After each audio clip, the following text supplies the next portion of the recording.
sound because I'm on the Bluetooth. I think I can sound better. Let me do this. You sound all right. It could be better. We are officially live, FYI. Oh, Yeah. okay. I better put my clothes on. I ain't got no videos, so I'm not worried about it. Oh, darn it. Hold on. Let me fix that. Oh.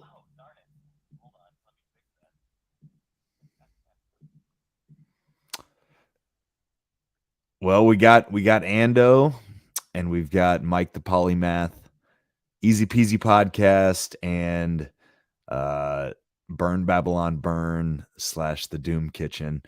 I think we'll have a couple more folks rolling in here, but we're officially live. So there's our open. OG Dad Bod. I should send you a link, man. We could use some more folks tonight. Once again. Hang on a minute. If you're willing, no pressure. But I'll send you a link right now.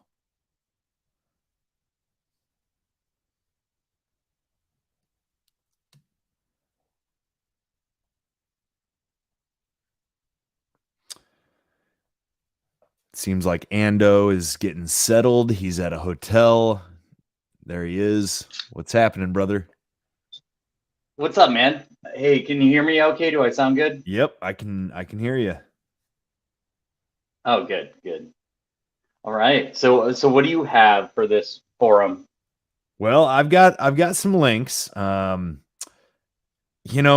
I just keep hearing this common thread, right? In all the podcasts I've been listening to.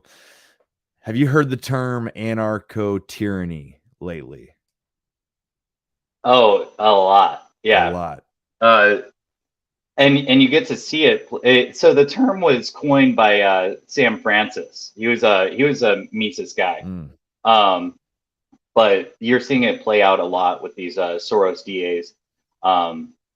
At this point, this is something that's on the broad agenda. It's it's a problem for regular people. Mm-hmm. Yeah, I had never heard the term, but in the last week I've heard like 3 or 4 different podcasters talking about it, and the idea, if I have it correctly, the idea being, we have tyranny, like the government is tyrannical. The whole thing about like, if anybody, well, show me the man and I'll show you the crime, right? And we're at this point where it's like there's tyranny from above and anarchy below, but it's not like the good kind of anarchy that you and I like ascribe to. It's the rampant homelessness, it's the crime, fill in the blank. And I think this term kind of does a good job of summing up what we're looking at right now. We've officially got OG Dad Bod in the house. Can you hear us? Yeah, I can. I hope I'm coming through this time. Yeah, you're coming through loud and clear. Are you on the road? Yeah, I'm pounding some pavement, just killing some time. Cool, man. Well, glad you could be here once again. Do you mind if I use your first name, man? Yeah, it's fine. All right. I'm on enough watch list. Garrett, yeah. That's what the G stands for, but what's the O stand for? What's the O? Oh, it's actually a Snapchat name I had back in college. I had a ton of people on it, and I just thought it was funny that I would, can carry that moniker over to other social medias. So that's just kind of what I go by. So was that when the Dad Bod first came into fashion? No, well, I don't know if it's ever come into fashion, but I mean, yeah. What do you mean it's never gone out? Never went out. Yeah. No, I just I thought it was amusing, so that's kind of what I try to go by. Funny. No, when I was in college, man, that was it's kind of a thing. I don't know if it was a joke or if it was for real, but like girls would talk about like how they were into dad bods, a little bit of a beer belly, Like, hey, whatever works. Yeah, I don't think I've ever had any of that kind of luck. Maybe I'm just in the wrong place. Yeah. It's lies. I'm single. Yeah. Pretty much bullshit. I'm sure. Well, cool. I'm glad I've got the two of you. I think we'll have one or two more probably pop in here, but I suppose maybe unless either of you have a topic at the front of mind, I'll bring up a link here. Well, I think we still need to continue on to anarcho-tyranny. Okay, tell me your thoughts then. Yeah. Have you seen recent examples of it? Well, that's kind of what I got lined up here, man. Basically, if I can front load, I'll say what it seems to me is that we're living in a time where the most punitive and silly offenses could be prosecuted while serious crimes go unchecked. And I think this pattern of social decay is like very apparent, and a lot of major cities, especially in blue states, are completely falling apart. So like that's sort of what I wanted to explore tonight. Perfect. Yeah. So go ahead. Have you heard the tale of this guy who was he was mentally retarded and he was a black guy, so they only gave him a couple of months in New York for raping a child? Wow. Yeah, because he's black and retarded, that he got let off easy. I think a lot of people are getting let off easy. Now, we should qualify by saying I'm not all about incarceration. I'm not all about policing, but we do need to like restrain violent offenders, in my opinion, and especially right? people that victimize children. I Right. think that's something that even the light on crime people can agree on, is that anybody that victimizes a child is somebody that needs to go into the wood chipper. Mm-hmm. Yeah, you got something for us, OG? Well, I was going to say, I figured you were going to talk about the good liberal shitholes of New York City, Seattle, Portland, Los Angeles. All those hellscapes that are. I'm assuming just being run by Soros-backed DAs. They just let anybody go. They can rape and kill and do everything. I mean, God forbid you put a meme online. Yeah. So we should talk about, I forget the guy's name, but you just brought it up. Somebody was just whoops, I accidentally removed OG Dadbod there. Somebody was prosecuted for sharing memes. Yeah. Do you know the name, Ando? Yeah. Pull up Dabo77, DABOO77. He has a channel there, and he did a really concise story on that. I don't think that's it. DAB. Dabu is his name, but DAB0077. There you go. Oh, there's an H. This is Dabu7. We have a serious situation here in America. Is it this first video right here, or look for the story about for a meme is in the title? It would be very recent, like maybe about 3 or 4 days ago. Jailed for a meme. Scroll down.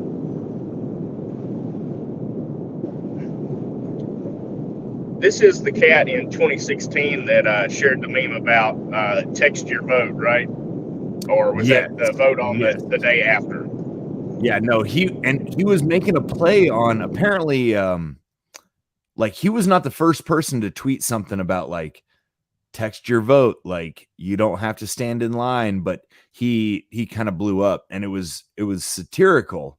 It was supposed to be like, if you're stupid enough to think that you can text your vote, you don't deserve to vote.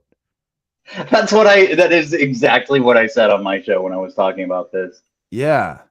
So I'm not seeing it here. And man, I have the file. I wish I could do it with a cell phone. Because I pilfered it for the usage in my show just the other day. what was the guy's name? Do you know? I don't remember it off the top of my head. It may have been something like Moody or something like that. Let's see if I can find it. Arrested for meme. There you go.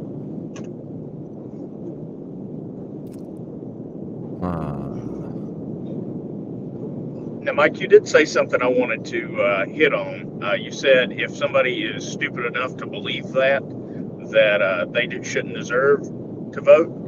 I mean, I guess if they're stupid enough to think that voting actually makes a difference, I mean, hey, you might as well just let them go about their business. Yeah, true. I guess I'd be curious to hear Ando's whether or not you agree or not. You know, it sounds to me from listening to your show and stuff that you're very like politically plugged in, right, Ando? But like, do you actually think that there might ever be a case to vote or no? Yeah, in localized things. I listen to Pete Quinones all the time, so pretty much what he says, I either agree with it immediately or eventually. So he always says that, you know, you want to get involved in your local stuff. You want to get involved in your local school board. You want to get involved in your local sheriff. Anything other than that is controlled and useless. Controlling, deciding who you're. Sorry, you found it. No. Yeah, go ahead.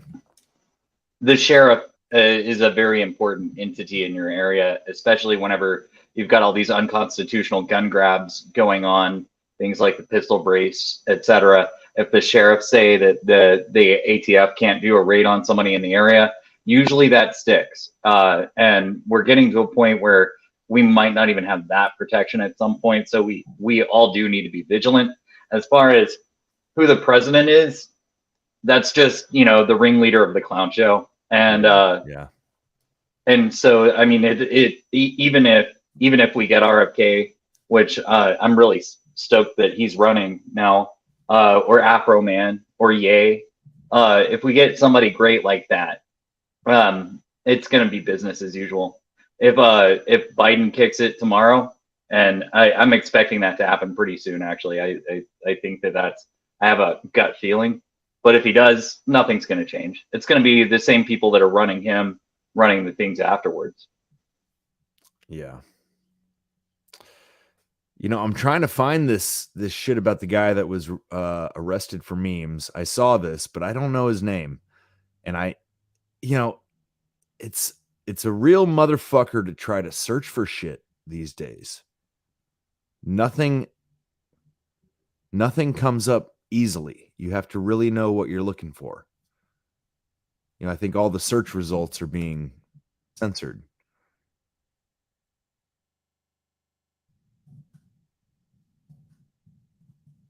Look up the title, Crazy. Trump supporter found guilty for posting 2016 anti-Hillary meme faces 10 years in prison. That's the title of the Dabu thing there. He's a solid. You're right. You got to be okay. Guilty verdict for pro-Trump troll who tried to trick voters. Here it is. Okay. Yeah, who tried to trick voters out of casting Hillary Clinton ballots in 2016. There's no video here, but it says a Brooklyn jury on Friday convicted pro-Trump troll Douglas Mackey. That's our guy. Let's see here. Douglas. Did I say Moody? I was pretty close. You're pretty close.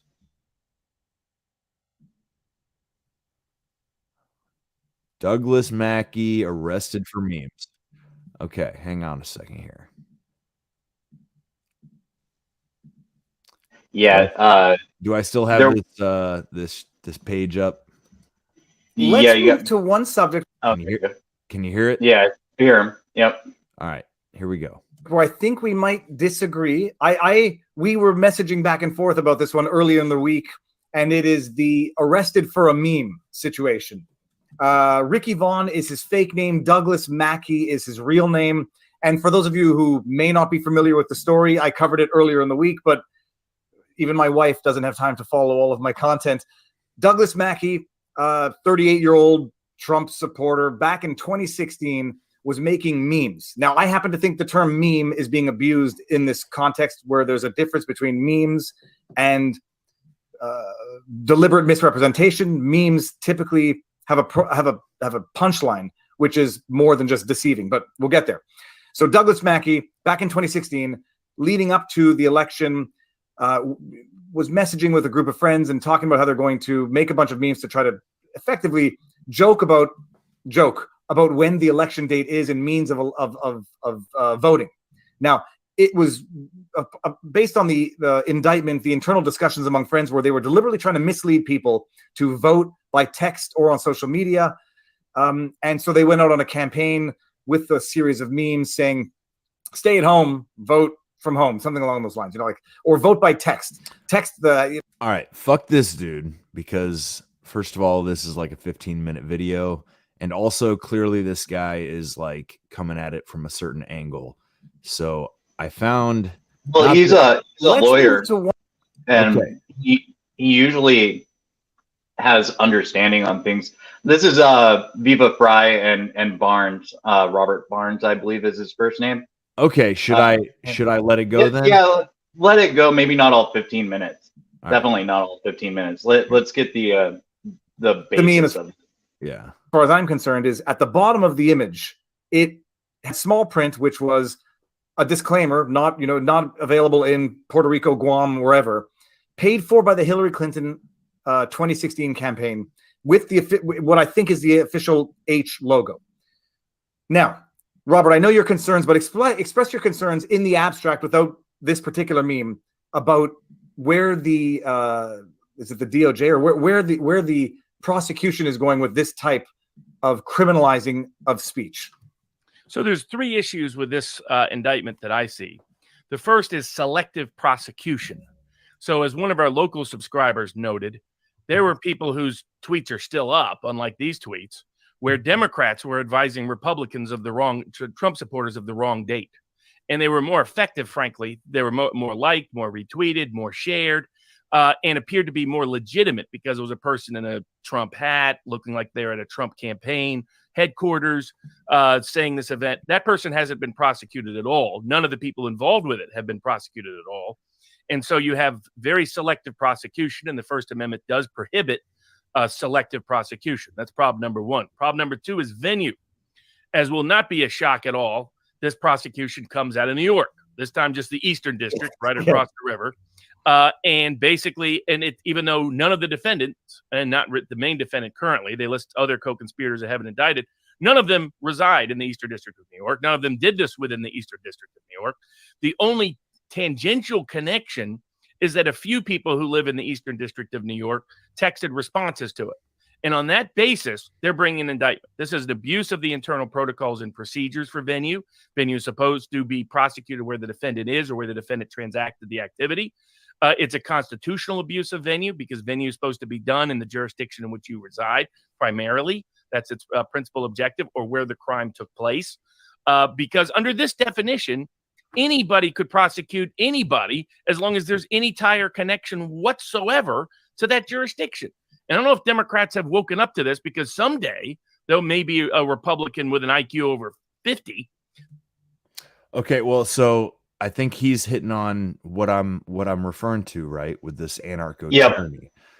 Anybody can be prosecuted of anything, right? Yeah, and it doesn't go both ways. So there is a protected class where you get to see Antifa do all their riots and burn down cities, and then they have the who was it that called it the Reichstag fart, but it was with January 6th, of course. These guys are still in prison. Just because Chansley got out doesn't mean the rest of them got out of prison. Y'all Right. pay attention. There's still people there that are locked up unfairly. But yeah, Antifa can burn down a city and have, throwing firebombs at cops for days like they're doing in Atlanta. I think that's still going on. Oh yeah. Um, They're fully occupying that the Cop City like forest, whatever that is. That whole thing, it's kind of like they want to appeal to the anarchists. I don't quite know how I feel about it because of the way it's gone down. It seems like they've been less than peaceful. they're not anarchists like us or Yeah. they're not even close. I Right. don't even call them anarchists. I mean, they say that they're bottom left, but they're top left. Yeah.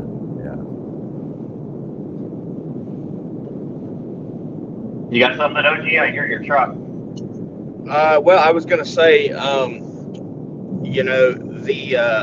mean, it shouldn't surprise any of us. I mean, look at, what was going on with the stuff with COVID about, misinformation and, all the labels they slapped on anything. I mean, we're to the point, we're pretty much a banana republic. I mean, I don't really think there's much coming back. From stuff like this. I mean, then you got the prosecution of Orange Man. I mean, we had a precedent where you don't go after former presidents. I mean, right or wrong, especially over like minor shit, right? If you're gonna do it, go after them. Really, Go after them for the big stuff. None of it's a big deal. Right. What's up, Dennis? How you doing, brother? Oh, not much. How's it going? Good, man. Glad you can make it. Yeah, just got done eating dinner. Sweet. So I call it a chocolate chip ice cream republic because that's Biden's favorite. Yeah. And isn't the brand of ice cream that he eats like $25 a pint? It was 20 back whenever I used to see it at the grocery store that I went to. So possibly 25 with inflation at this point. So we're kind of hopping around at this point, but that whole thing where he was talking about the chocolate chip ice cream, like right after the Nashville shooting, do you think he was just like misinformed, uninformed, or I don't think he was properly briefed. Yeah. It also could have been a news snafu because they were going, oh, we're going live to Biden, who's going to talk about this, and then he's like, hey, I'm Joe Biden. I'm Jill Biden's husband, and I eat chocolate chip ice cream, and kids smell good. Yeah. They might not have had time to swap the body double in either. Yeah, right. Yeah, maybe the one was getting briefed while the other one was standing in front of the camera. Somebody fucked up. Mm-hmm. Well, it made for good media, though.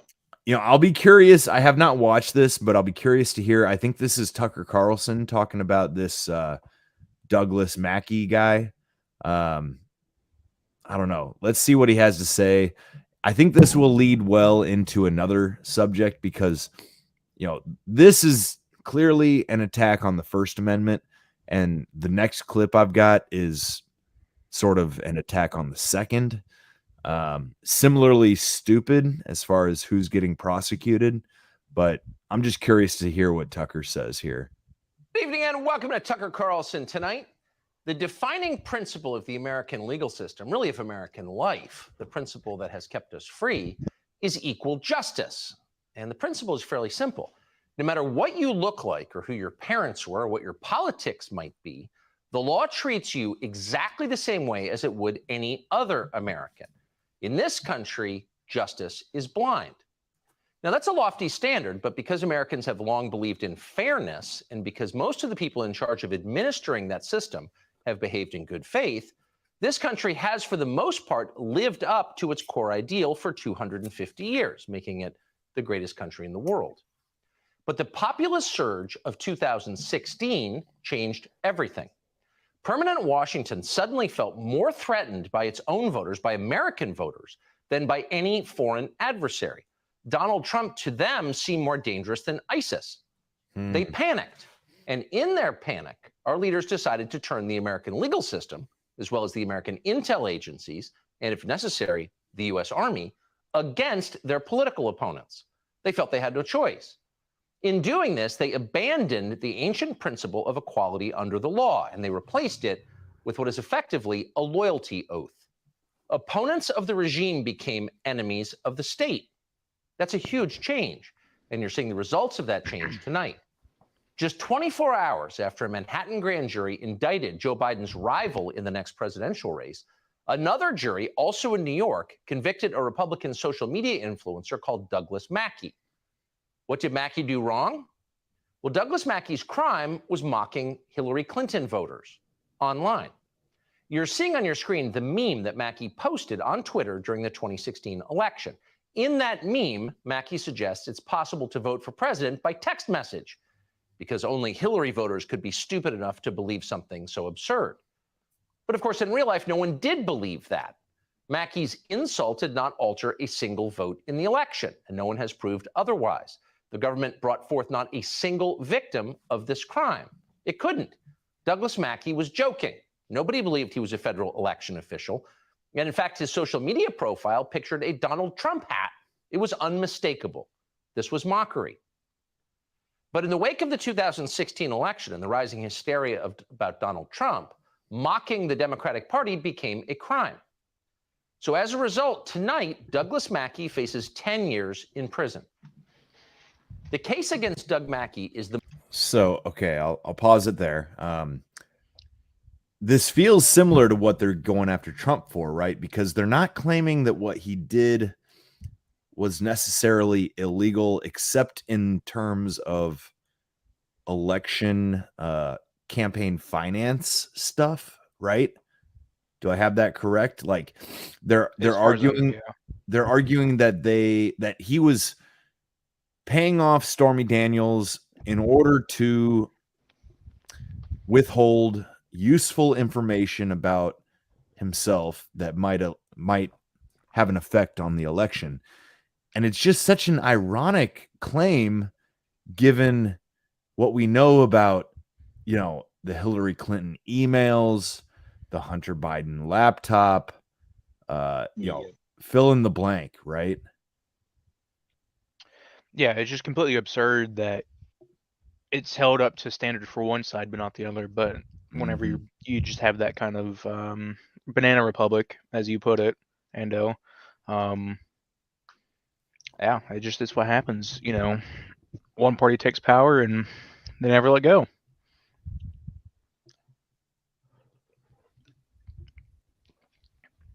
Yeah, it's the wielding of power that they have down. They know how to create this unequal justice where their enemies get, you know, the full force of the law thrown at them, and who would be their allies, or it's not necessarily their allies. They want people that are disruptive. And, you know, people like the Antifa disruptive people, or the retarded rapist that I talked about earlier, who only got a couple of months in prison for brutalizing. Yeah. Those people are useful to the regime. The regime wants crime to go up. The regime wants you to be scared. It's even happening, as we were mentioning earlier, in a lot of these blue cities. Portland has a few Walmarts closing and leaving town, and they're only down to one Cracker Barrel at this point. It's kind of like the you ever hear about the Waffle House like metric? Oh, the Waffle House index, that's what they call it. Yeah. So if Walmart starts leaving, you know your city's fucked, right? Like, so what the Waffle House index essentially is, like, you can gauge how bad like a natural disaster is by whether or not the Waffle House is closed. Yep. If Waffle House is open, it's not that bad. If it's closed, you better get the fuck out, buddy. Yeah. So I think it's a similar thing. Now here I've got a clip, and I bet you guys might have heard about this, but essentially in New York, you no longer have the right to defend yourself at all. Okay. So almost like counter to the previous idea of like unequal justice, this is like over equal justice. Okay. Right. The criminal has the right to brutalize you. You don't have a right to stop them. And this is a big part of what Sam Francis was talking about. Yes. Okay. So I'll play this. You'll get what I'm getting at. This is a real short one here. Murder charges against a parking garage attendant accused of shooting a thief. Musa Diarra told police he saw Rody Charles peering into cars early yesterday at a garage in Midtown. Police say Charles pulled a gun when Diarra confronted him. Diarra tried to wrestle away the weapon, and that's when the gun went off and a shot hit Diarra. Police say Diarra turned the gun on Charles and shot him twice. Police charged both men with attempted murder and assault. The Manhattan District Attorney's Office threw out the charges against Diarra. All right. So long story short, that was not a very well summarized statement there, but in essence, Right. A guy is scoping out cars looking to break in to steal shit in a parking garage in Manhattan. The parking garage attendant, who, upon a little bit of further digging, it sounds like this guy owns the parking garage. This is his business, and he's in the business of protecting people's vehicles. So he sees a guy between a couple of cars, looking through the windows, looking suspicious, carrying a bag.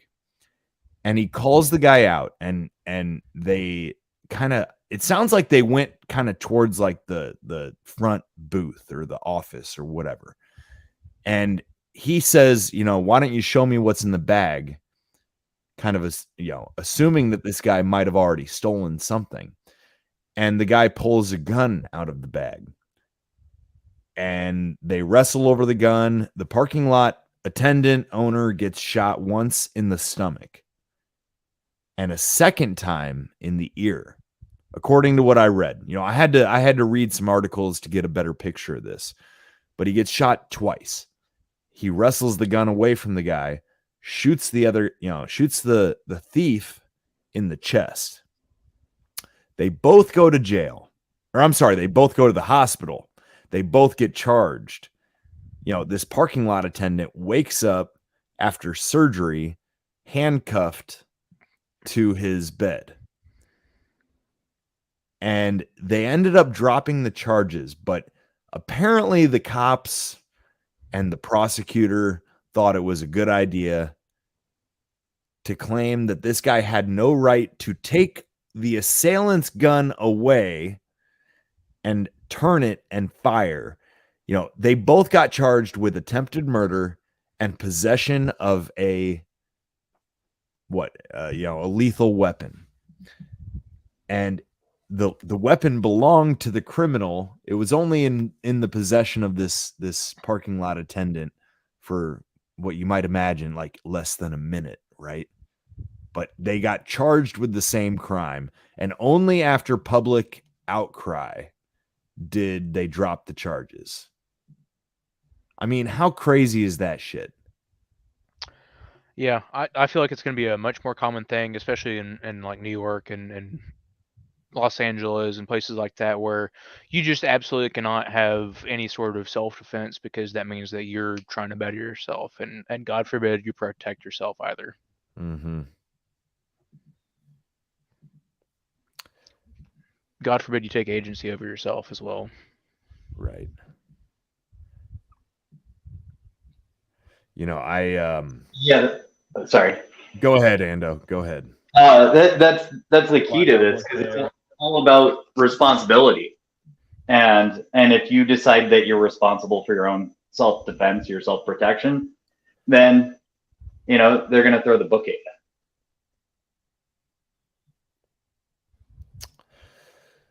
So I think this is like one of many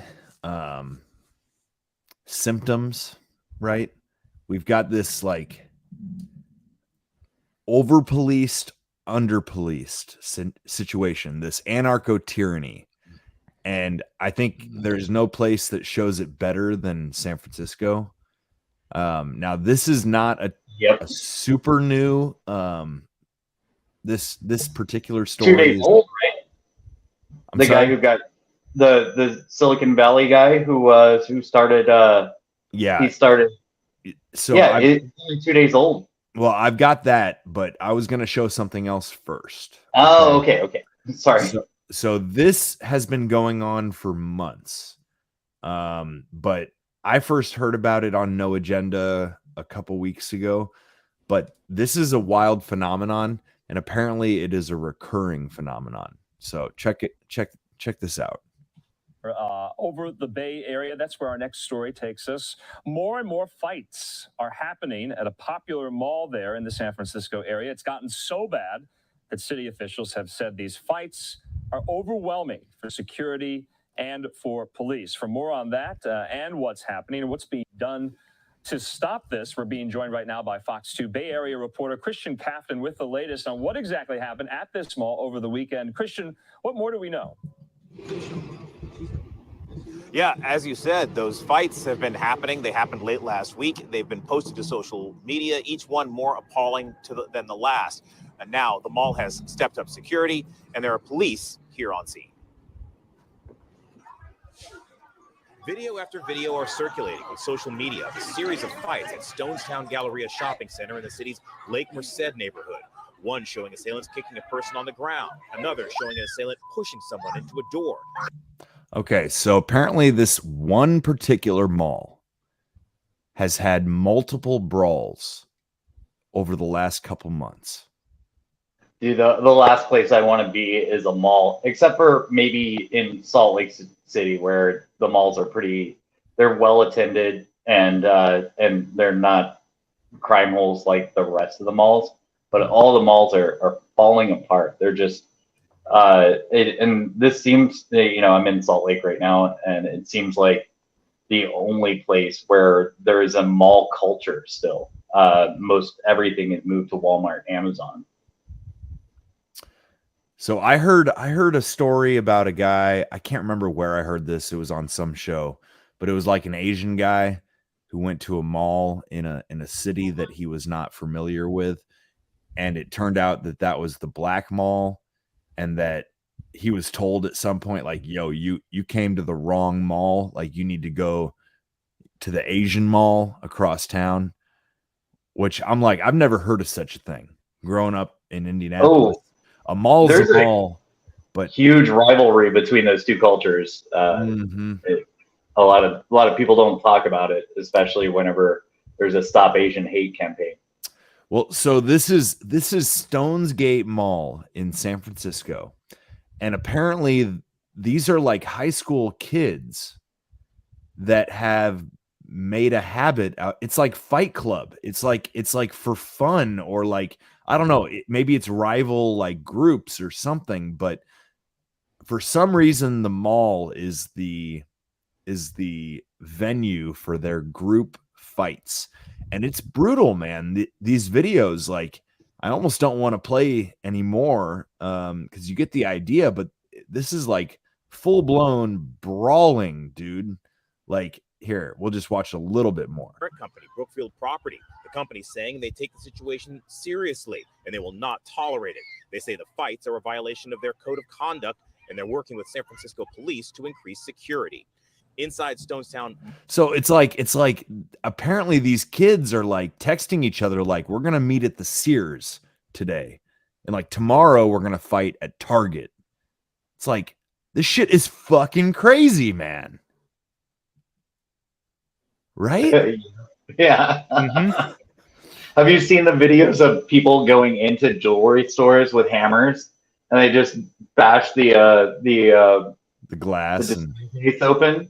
Yeah. And just kids are just scooping all the jewelry out while the shop owner is just standing there like, and yeah.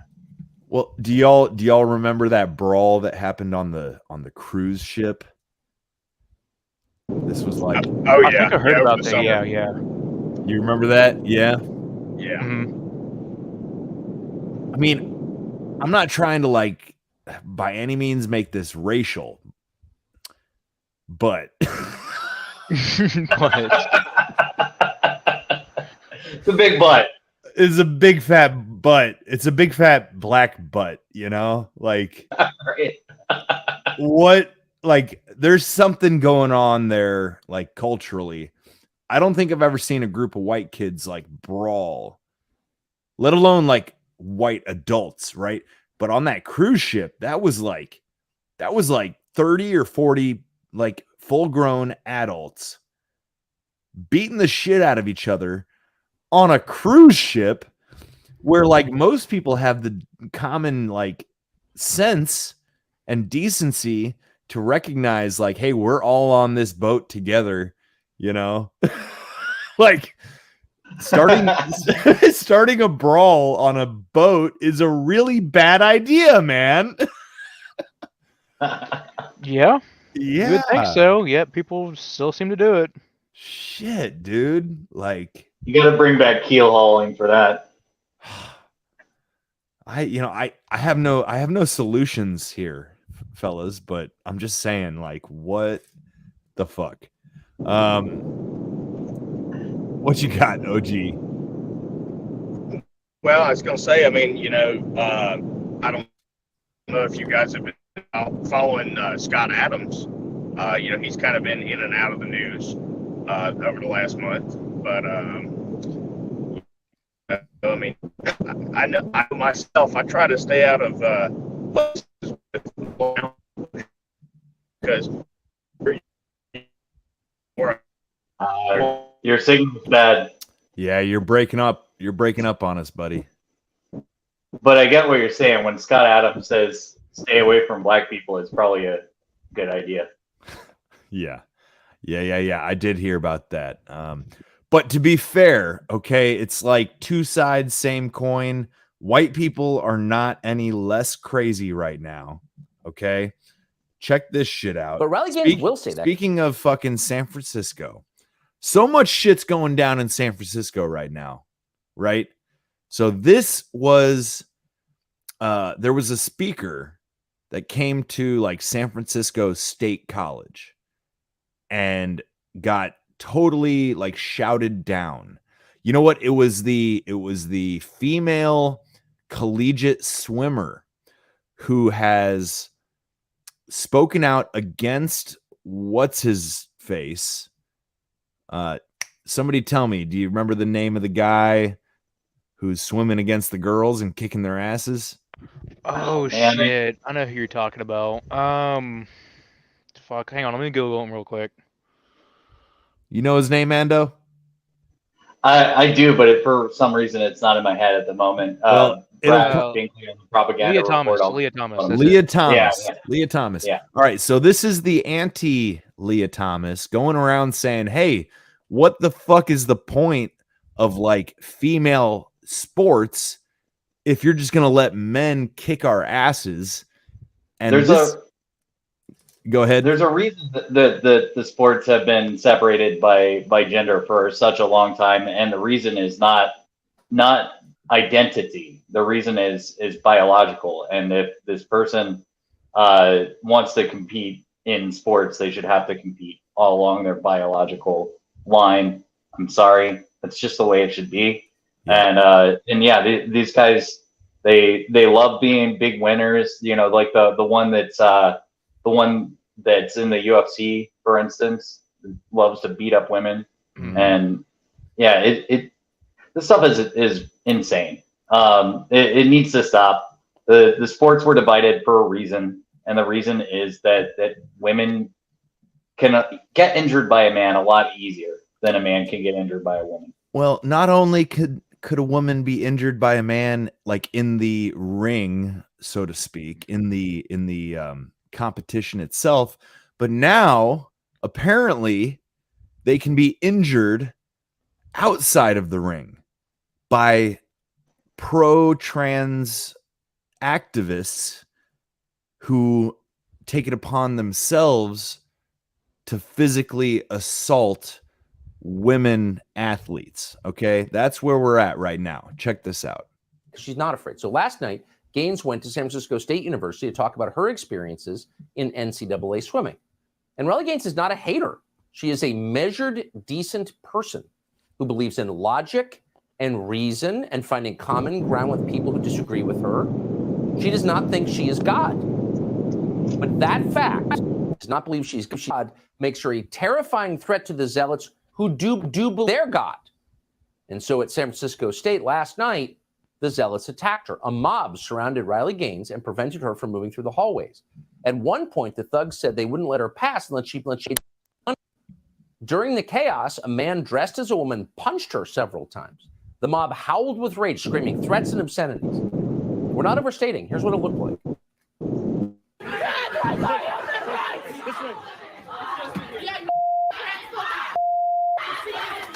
It's just me. I'm good. I'm fine. I'm good.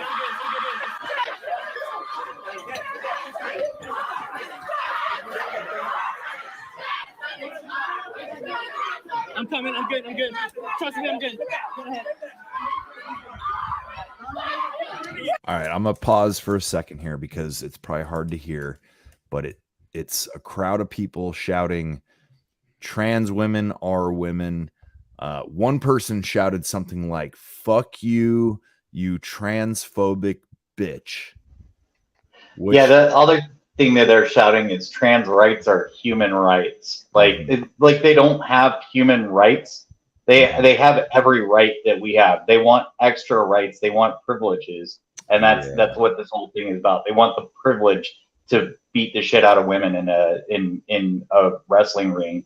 They want to outswim all these other women. They want to they want to change in their locker room with their dong still intact, whether they're intact or not. Still, nobody wants to see the zipper tits or the axe wound. This is getting out of hand, and now the trans are getting violent.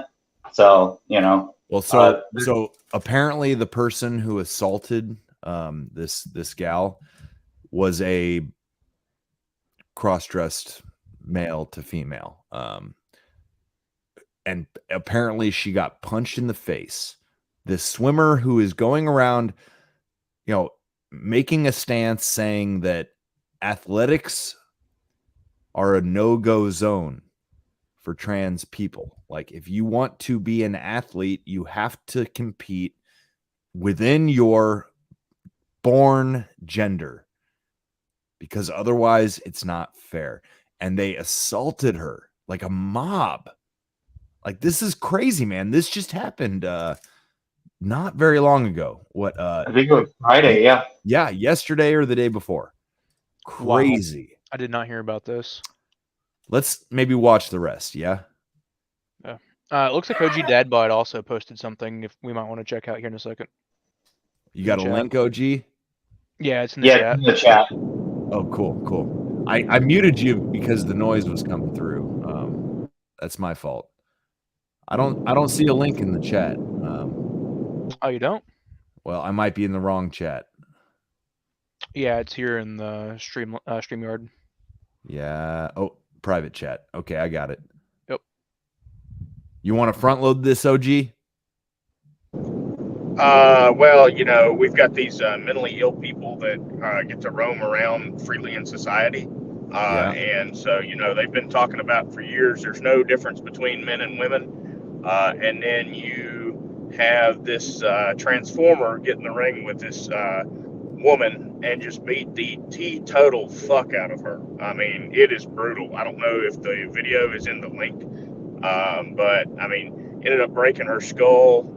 I mean, it's pretty raw. Yeah, I don't know if this is the video we're looking for. No, I think it's just an article. You should be able to type Fallon Fox UFC fight. I believe that's what it is going by.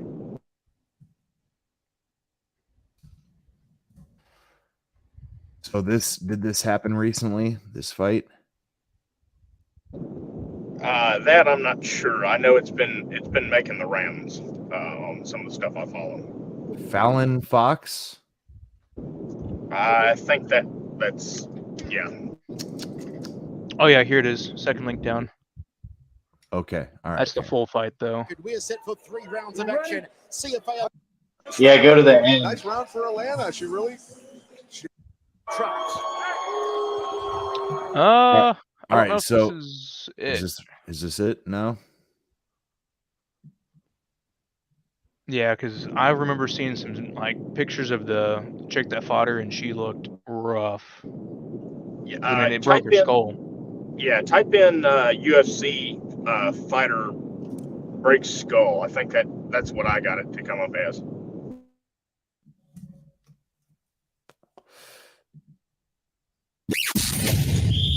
You're tuning into Black and White Sports on YouTube. I'm freaking coming. Oh, this is it. Whoa. Look at that guy. Yeah. Wow. That was the first time I actually heard the voice of Fallon Fox. Did you like that? Yeah. And I want to tell everyone else, I'm coming in this tournament. Every woman in this tournament better look out. I'm freaking coming. Look at the arms on this motherfucker. Holy fuck. Those are definitely dude arms. Yeah. This person God. is fighting women right now. Holy Apparently, shit. yeah. Fallon Fox. I mean, that's almost like a porn name, isn't it? It kind of is, isn't it? Yeah. Oh, the Truny Tunes love to have porny sounding names. Look at the fucking calves or the thighs rather on this motherfucker. That is not a woman. Well, they're also they get to that state by being pornography addicts in the first place. So that's part of how their delusion is formed. So she broke this girl's skull. How long ago was this? 3 days ago. I think this is posted. I think it's in the next couple seconds. Yeah. In this video, if you press play, you probably see the let's watch. damaging blow. Whoa. That was the first time I actually heard the voice of Fallon Fox. Warns women, I'm coming in this tournament. In other words, I'm going to destroy you women in your own sport. I mean, guys, honestly, this should be a crime, right? It's not going to stop, man, because the women. I'm trying to find the fight itself. I think every sane person is saying the same thing. Like, holy fuck. Well, here, let's talk about I found Joe out Rogan about here. the reaction that people have to this and how strongly they're committed to this when there was a transgender fighter that was hiding the fact, Fallon Fox, was hiding the fact that they were biologically male and competed twice as a woman, beating the fuck out of these women. And I was like, this is crazy. Like, you can't, and trying to say that it was just a medical procedure. And when I thought rightly got angry at it, I saw all these articles written, all these pieces about how transphobic my position was and what a horrible person I was. Like, we're literally talking about someone not telling someone. I said that, look, if you are a transgender athlete and you tell someone, hey, I was biologically male, but now identify as a female, would you like to fight? And that person still says yes, all in. Go ahead, have fun. Just like I think you should be able to ride bulls and go dirt. So apparently this motherfucker didn't tell anybody. Is that what I'm hearing? Yep. Holy shit. That's even worse. It's fucking crazy, man. Yeah. Crazy. People are messed up. I don't even like talking about the trans thing, but it's so in our faces right now. Like, what choice do we have? Well, and I think it's on purpose. It's to sow division between everyone. For one, personally, I find people that are well thought out and have measured beliefs, especially even in like the trans community, I have no problem with them. However, it's the extremists on both sides that are the issue. It's not the entire community as a whole.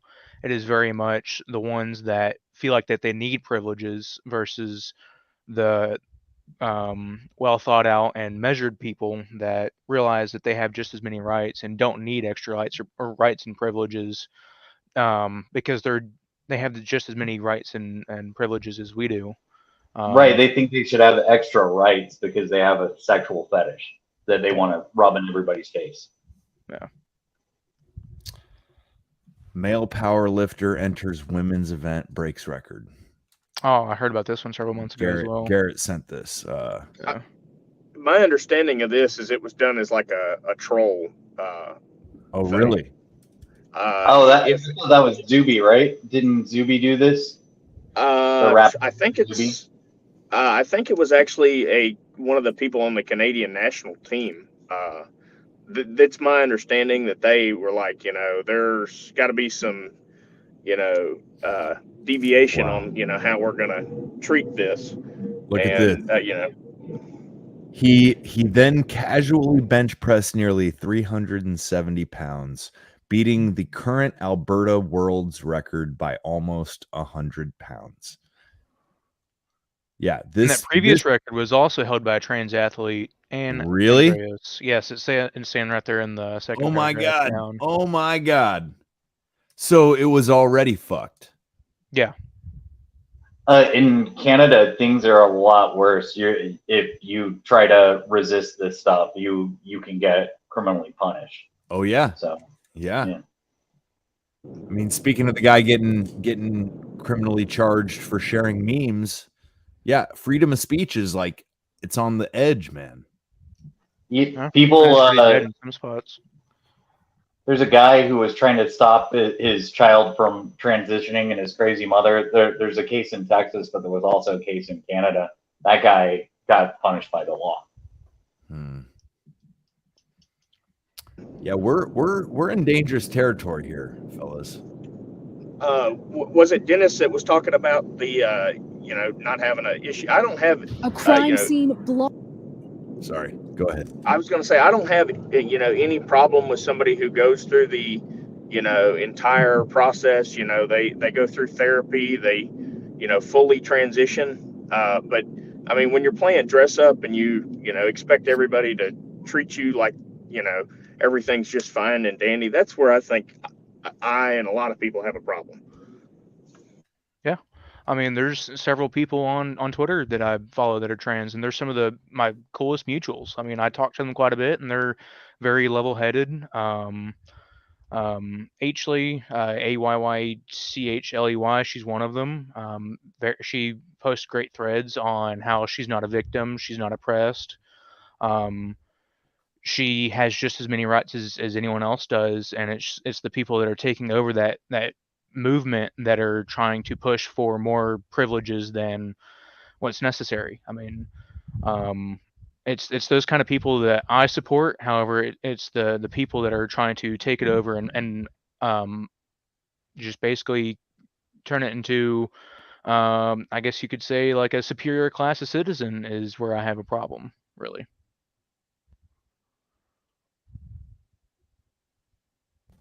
Ando, I know you listen to No Agenda. Anybody else? Anybody else? Oh yeah, No Agenda. That letter that he got. They got a letter. I'm gonna try to find it. Okay. I think we'll try to maybe like transition. No pun intended here. Intention puns. Don't be a bitch. Super pun. But I want to play this clip about. I'll try to find this letter from a transgendered person who wrote into the No Agenda show. And it's a powerful string of words. So I'm not going to try to explain it. But I'll play this next clip and that'll kind of take us into a new-ish topic, but we can kind of straddle the fences because it's all fucking connected here. So yeah. I'll play this here. I actually got to go. It's been great talking to y'all. Hey, appreciate you coming on, man. Later. Yeah. Y'all have a good one. All right. Peace out, Dennis. See ya. Later. All right. Here we go. Blocks from Google's San Francisco office. The victim, 43-year-old Bob Lee, a tech executive himself, the founder of Cash App, and the first chief technology officer of Square. Lee was stabbed Tuesday, friends and police say, while walking in a downtown neighborhood around 2 a.m. We were supposed to hang out tomorrow night, so that's a little strange. It like just happens. My mind's still processing it. When you lose someone, you're just like, damn, this is not expected. I know he had two daughters as well that he loved. Lee's father honored his son on Facebook, writing, "Bob would give you the shirt off of his back." Bob Lee had recently moved to Miami with his father, who wrote, "I'm so happy that we were able to become so close these last years." Lee was known in the industry as Crazy Bob for his tenacious energy. His latest employer, the crypto firm MobileCoin, tweeted this photo, calling Lee a child of dreams, and whatever he imagined, no matter how crazy, he made real. This is not a city where anybody should fear for their lives at 2:30 in the morning. The killing has renewed anger in San Francisco over perceptions that the city isn't safe.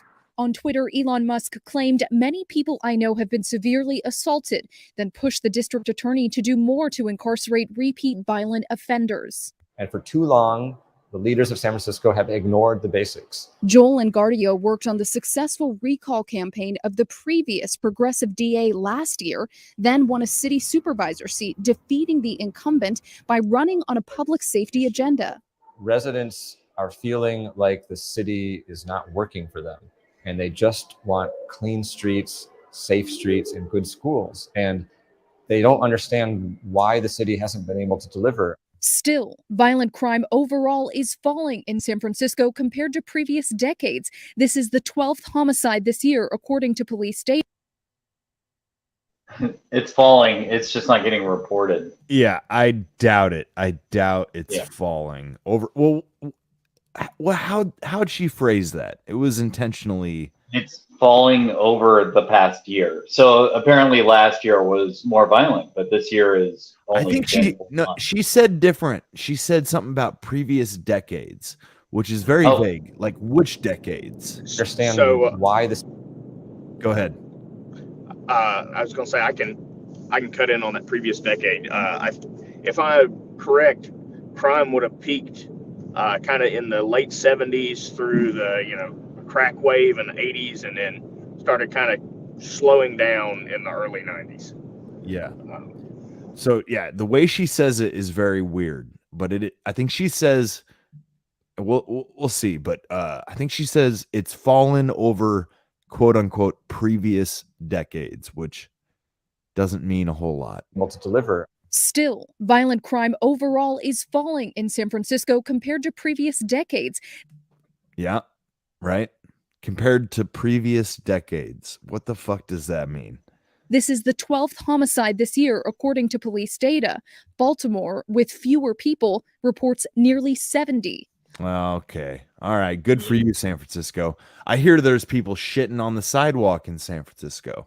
So I don't think you got a whole lot to be proud about, right? Yeah, there's also a big drug problem. So I'm guessing that a lot of people that would kill or be killed by violent crime are just killing themselves with fentanyl. Mm-hmm. In my kind of research for this topic, I didn't keep a clip, but I saw one where a guy broke into a methadone clinic with an AR, and the security guard fought him off, right? And dude, this is not something you want to look into. Like it's very dystopian. I hate to even do this, right? Like, but it's the reality of the situation right now. It's so fucked, man. Like, and it's getting worse. A crime scene blocks from Google's San Francisco office.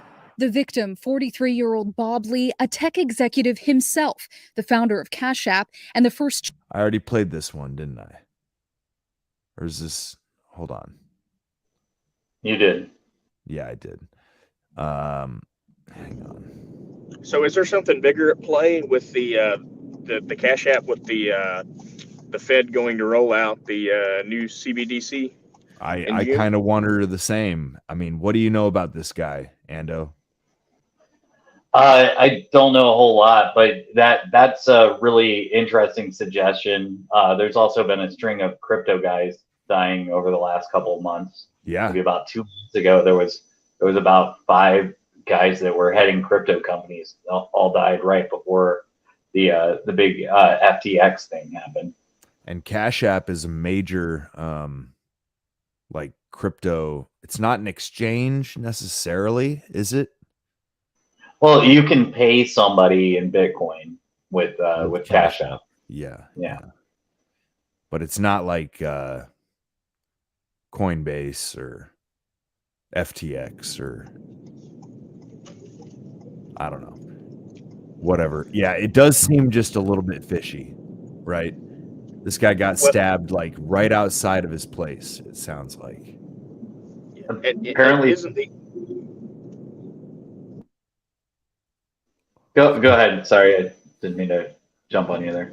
Go ahead. Sorry, it's kind of hard to see on the phone. I was going to say, isn't the SEC case with Ripple supposed to be settled in the next month or two? I don't know anything about that. I don't know anything on that one either. Yeah.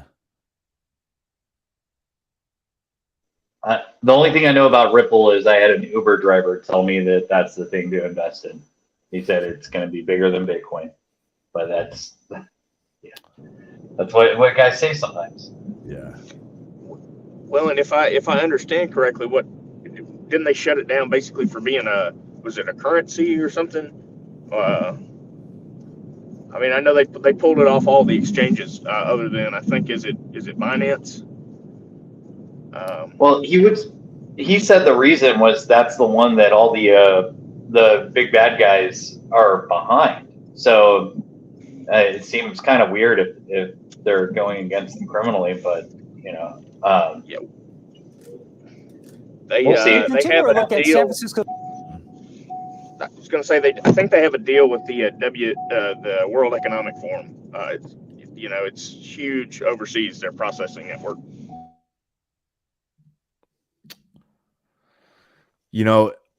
I wonder if it's like of all the crypto guys and stuff that have been killed, maybe this one could have just been random. Like San Francisco is so crazy right now that I almost am inclined to believe it was genuinely just a random act of violence, but at the same time, I have no proof otherwise. So Scott Adams was also on this story as well. He said that he used to live near there, and he said that it was getting bad, and that's part of the reason he made his video about moving away from sketchy neighborhoods. Yeah. Well, check this out. This is the best video I could find about this is just one neighborhood, but I think it's sounds like it's one of the worst in San Francisco. It's called the Tenderloin. Effort to take control of the year-long crisis in the Tenderloin.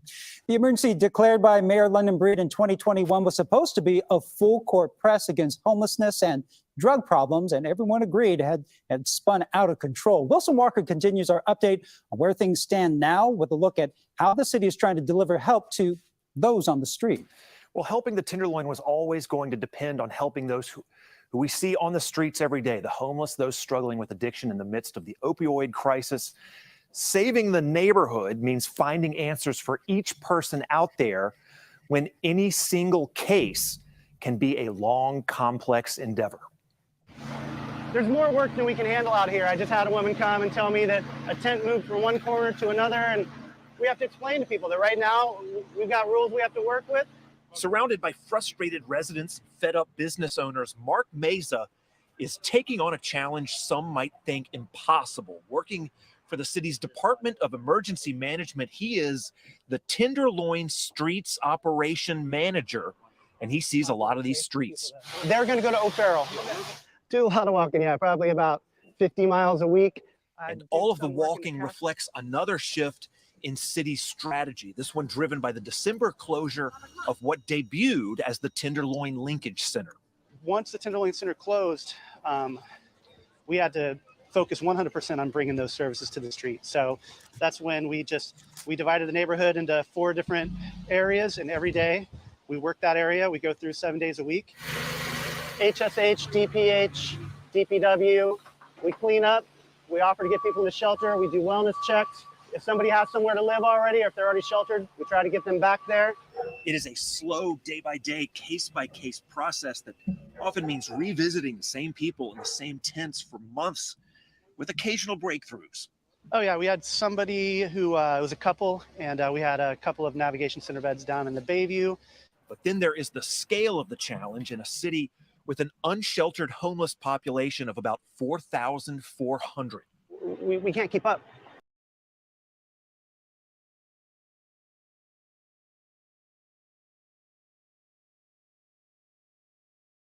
Oh, we seem to have lost Mike there. His connection broke, but I'm sure he'll be back in a moment. But yeah, Tenderloin, pretty sketchy area of San Francisco. What do you think, Dad Bod? Well, I know I got cut off earlier. I was going to say, I mean, if you live in one of these big cities, I mean, it's not really safe to go anywhere anymore. I mean, you can arm up and train and do all that, but I mean, you're still rolling the dice when you walk outside, and I don't think there's any answer to it. I mean, not from a government perspective or an individual freedom perspective, not that I know of. I mean, you just can't shoot everybody who's committing crime, or just let them all overdose. It seems counterproductive to their agenda, though, because their agenda is to move us all into smart cities, and eventually, that's what they want. Is they want every city to basically be a 15-minute concentration camp. Now, if the crime is so bad, most you can call it white flight if you want, but most sane, rational people are moving out of major cities at this point. And look at Detroit. That used to be one of the shiniest cities in the country, and then as soon as industry left, it went way downhill, and now it's super crime ridden.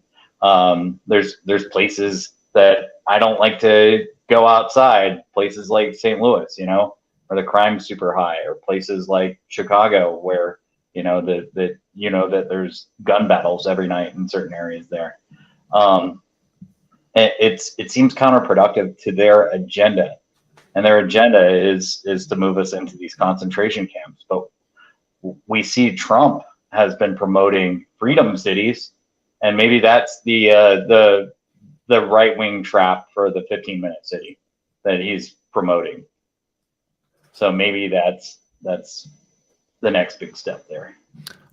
I do think this is something to that effect, right? Like, I think the crime and the homelessness is not being addressed, and is in fact intentionally being allowed to many, to a large extent, and it's with the intention of maybe, like, people will beg for tyranny if it gets bad enough.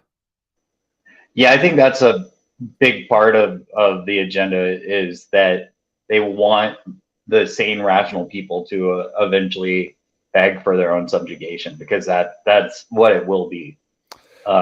Yeah. I don't know if you guys have seen the guy, Donnie Darkins. He always talks about how Trump is either the Antichrist or an agent of the Antichrist and things like that.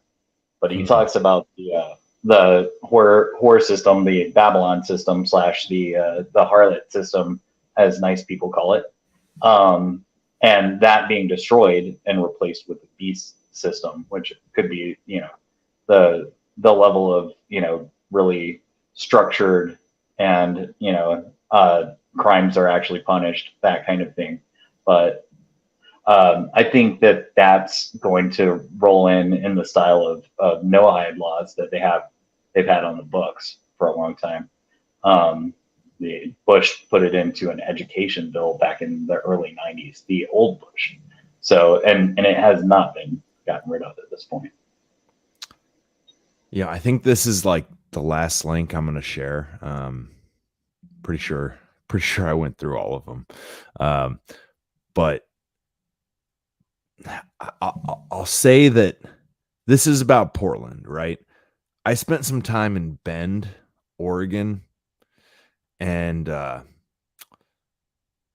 homeless situation there is pretty dire. I actually stumbled upon a town hall meeting out in the middle of a park because it was still COVID times.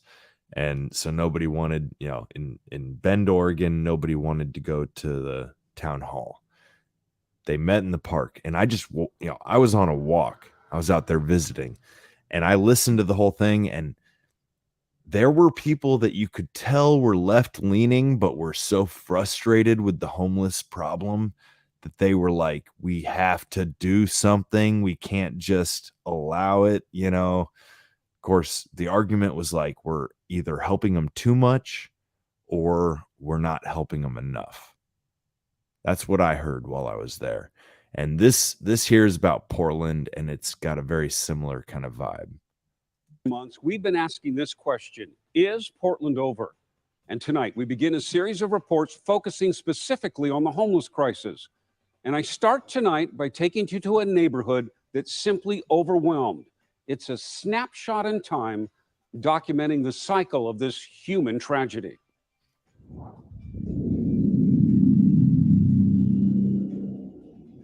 From above, you can't deny the stark reality. This is what Portland's other epidemic looks like. It spreads across the city into neighborhoods, along streets, alongside highways, next to homes. Unlike COVID, this epidemic has no vaccine or booster. Fuck this guy, first of all. This epidemic has no vaccine or booster. Go suck a dick. It's so funny, man. Depending on where you live in the country, people still just take it as a given that shit was like justified. And the way he's saying everything is part of that programming. That this is definitely on purpose. This is not just the way news people talk. This is deliberate wording. It's part of the script. But fuck this guy. But let's get to the rest of it. Let's see anyways, what needs to be said. It's getting worse.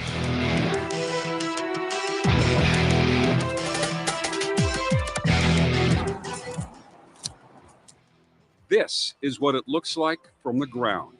Men and women living in makeshift shelters, in tents, under tarps, existing among piles of garbage and filth.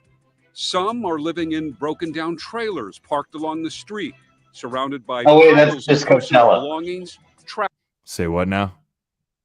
It's just Coachella. Yeah, it's basically Coachella, but like with less music and more heroin. Right. But here's I knew I would have to skip ahead on this one. So here's the good stuff here. You draw the line between compassion and tolerance.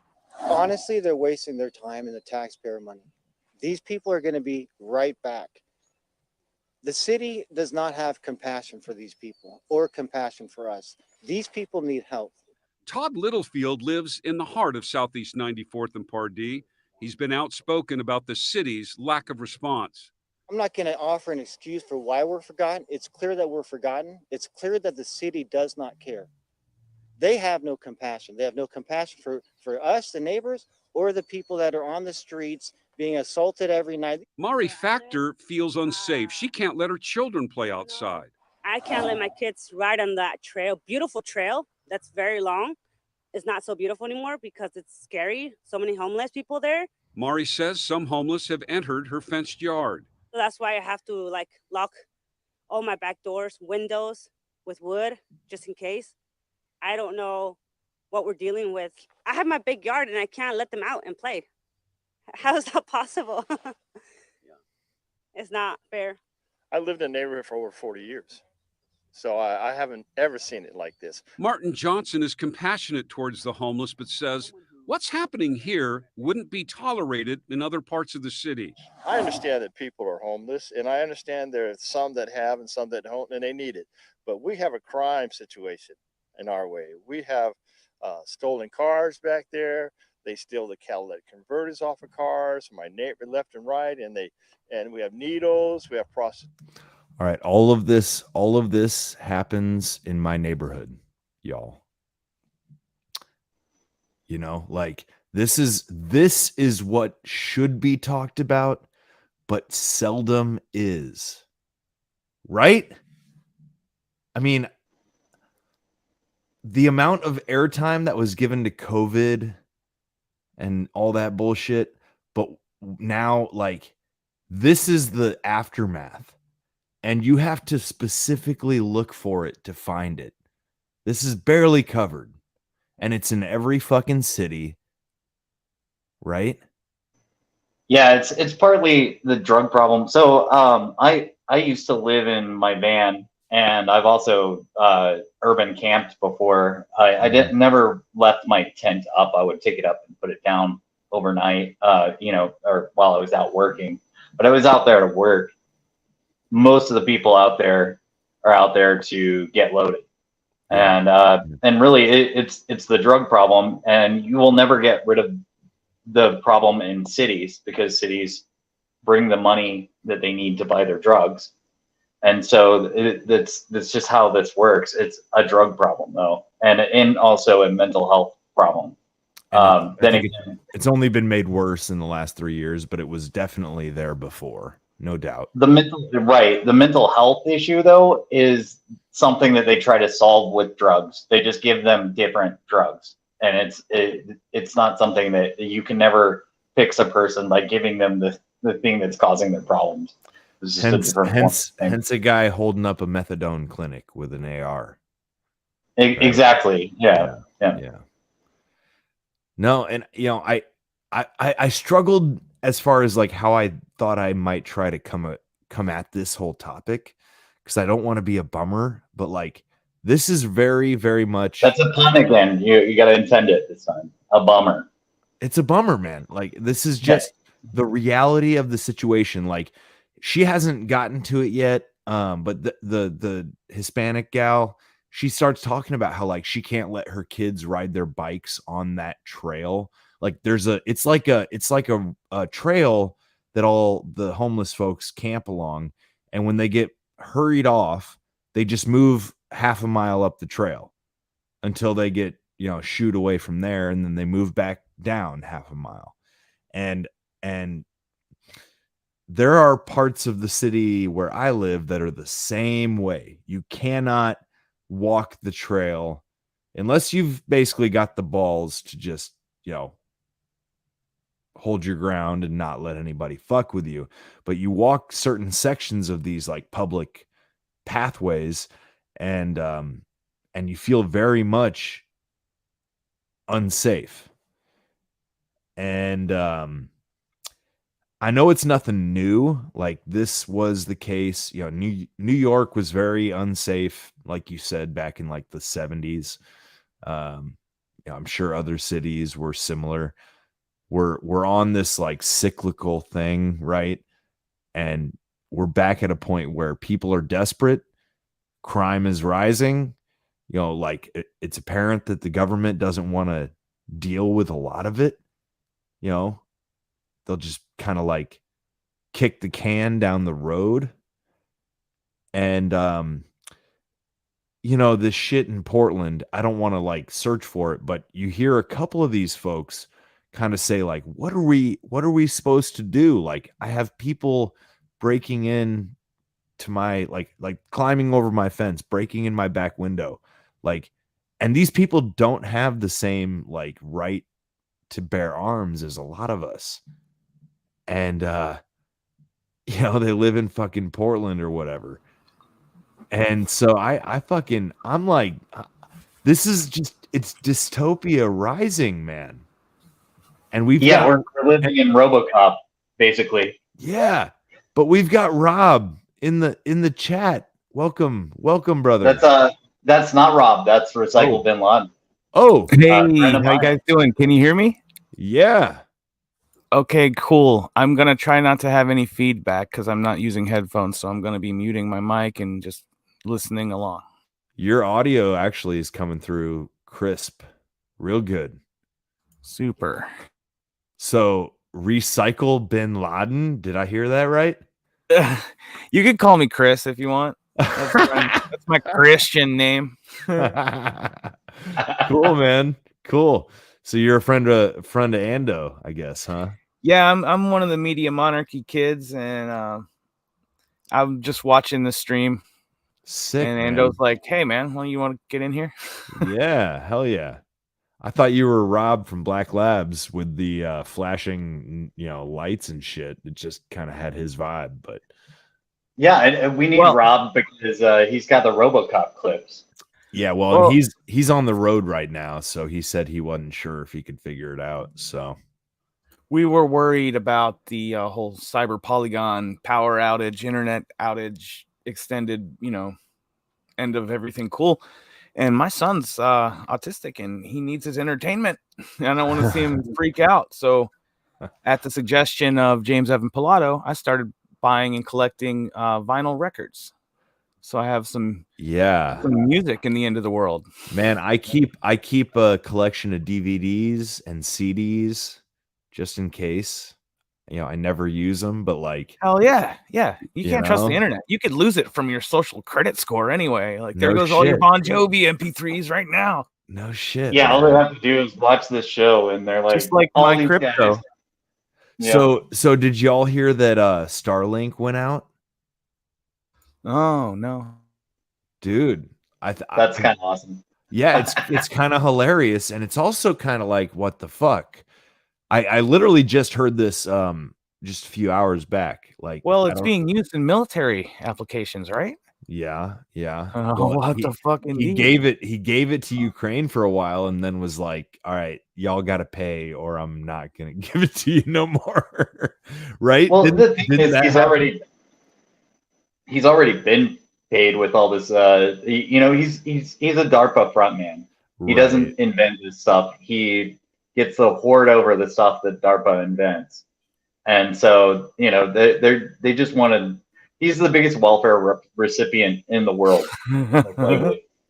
Yeah. But he gets to lord over this DARPA tech, and the United States is gonna make sure that he has to use his DARPA stuff in order to help them with their BS war. But I guess what I heard is that I think the whole motherfucker went down for like I don't know, a while, like some hours, if not like over like a day. I bet people were freaking out about their Facebook. I can't check my man. Facebook. Yeah, well, yeah. And also like whole countries were unable to do business, like I'm sure, right? It's real. I went to the weed shop the other day and they had a little paper sign taped on the window, closed because of internet outage. I was like, "You're fucking kid. You can't sell me a plant because you don't have the internet right now." Also, like, what happened to cash? Like, can I not buy weed with cash? Yeah. Or me and my wife were talking about this. Grocery stores used to have like cash registers that were adding machines, and now it's like the electric's out. You're just people standing there with thawing out meat, just like looking around, like, it's broken. God, like, what do? It just breaks without electricity. Everything. I heard that the average, like, what is it, Gen Z, is that the lowest, the youngest, or what do they call them? Not millennials, but Zoomers, or Z or Zoomers, whatever. A lot of them cannot read an analog clock, and they cannot make change. These are skills that have been lost in There are men in less with than full a generation beards who can't split a log or change a tire. Well, those are, I mean, damn, man, you're asking a lot there. Okay. You're asking a lot there. I'm saying read a clock and tie your shoes. You got Velcro shoes. Yeah. The Timex watch. And a helmet. A lot of them don't know how to read a goddamn clock, a clock face. I'm like, I'm not, I'll be 30 in like 10 days. And I feel like I feel like I'm not that retarded, you know, but I think people that were 10 years after me are like fully retarded. Did you spend time with grandfather? I did. Both. Yeah, yeah, it shows. I was raised by my grandfather. Anytime I meet somebody your age that's based, that's like they always tell me my grandfather was there.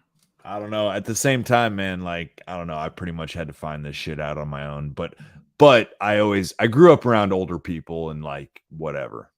I tend to hang out with older people, fucking like real old people. Because everybody that's fucking most millennials are fucked, and all of the ones below us are fucked.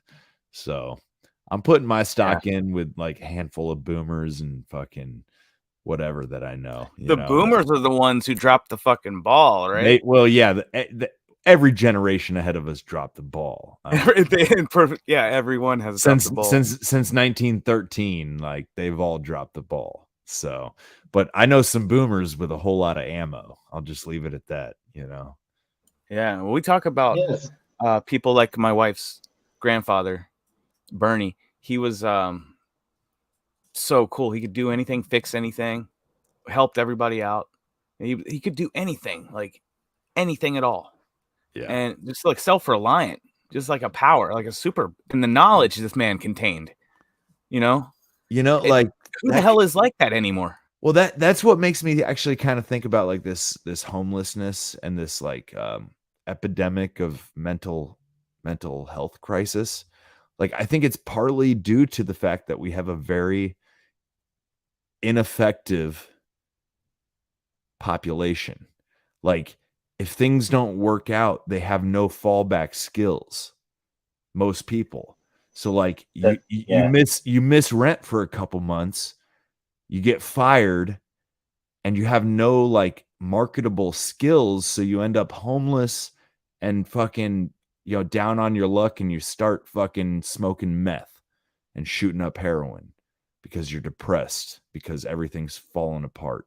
You know, like I can sympathize with people. Like, I'm not putting anybody down here. I'm saying, like, I think people were ill-equipped. None of us were taught personal finance. None of us were taught like useful like entrepreneurship skills, or, you know, at the very least how to balance a goddamn checkbook, you know? Yeah, like all the crime and homelessness and drug use, it's all downstream effects of the underlying like main thing that's like the way shit's set up to get a lot of money for a very few people, and everybody else can fucking fight, you know, suck a fart. And educating kids for a job that doesn't exist anymore, you know? Yeah. The OG wants to jump in, right? No, I was going to say that's why, you know, learning a trade or a skill is so important. Mm-hmm. Yeah, and it doesn't take long to learn a trade. I know people that can do anything. You give them something and it just takes a little bit. They're polymaths like Mike. They can just do it. You know, like I know a guy named Stevie. He knows how to just do anything. If he doesn't know, he'll learn it in a day or two. The guy who trained me in trucking, he's like that. Mark, he's awesome. And then my stepdad is awesome like that too. He's got like all these automotive skills and just can figure everything out. But the thing is, I'm 43 years old and I know a handful of people like that. The funny thing is, anybody can be a polymath with fucking YouTube, you know? Yeah. Now, what do you do when it's turned off, right? Well, true. Ideally, you have a collection of Somebody books. thinks they know what edible plants are until Yeah. YouTube's not there anymore. Yeah, books are a good investment. Yeah, that book, in fact, Edible Plants of North America, everybody should own a copy of that. Yep. Yeah. I've got a handful of field guides that are like invaluable. And So- you know, it's just like we were saying with the CDs and the records and the DVDs, you know, having a hard copy is not a bad fucking idea.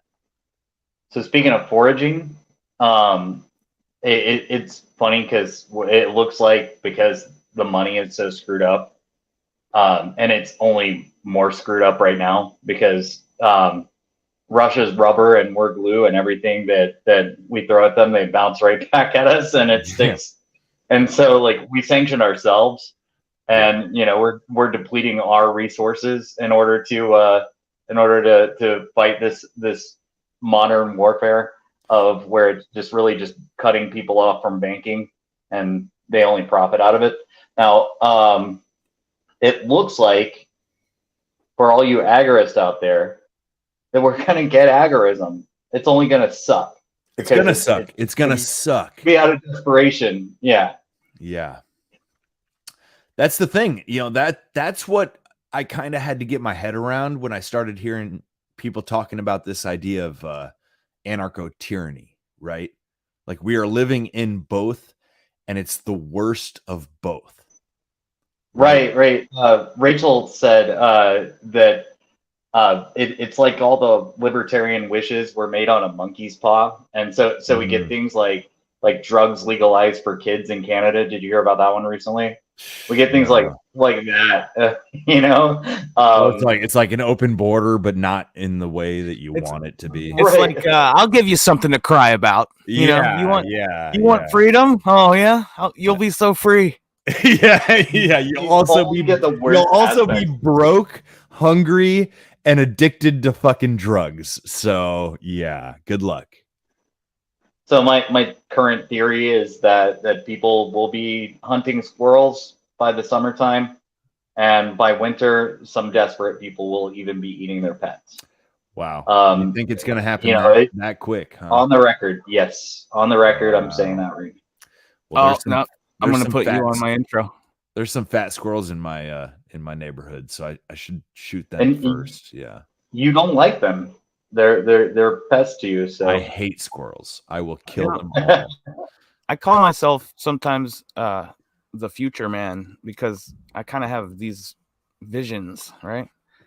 Yeah. I was just thinking about, I was talking about deer hunting, and I was thinking about, maybe I suck at deer hunting. Maybe I have no luck because I don't really need the meat yet. Maybe when I need the meat, the deer will offer itself to me, like that Native American trip I read about. That's pretty wishful thinking, but yeah, truly it is.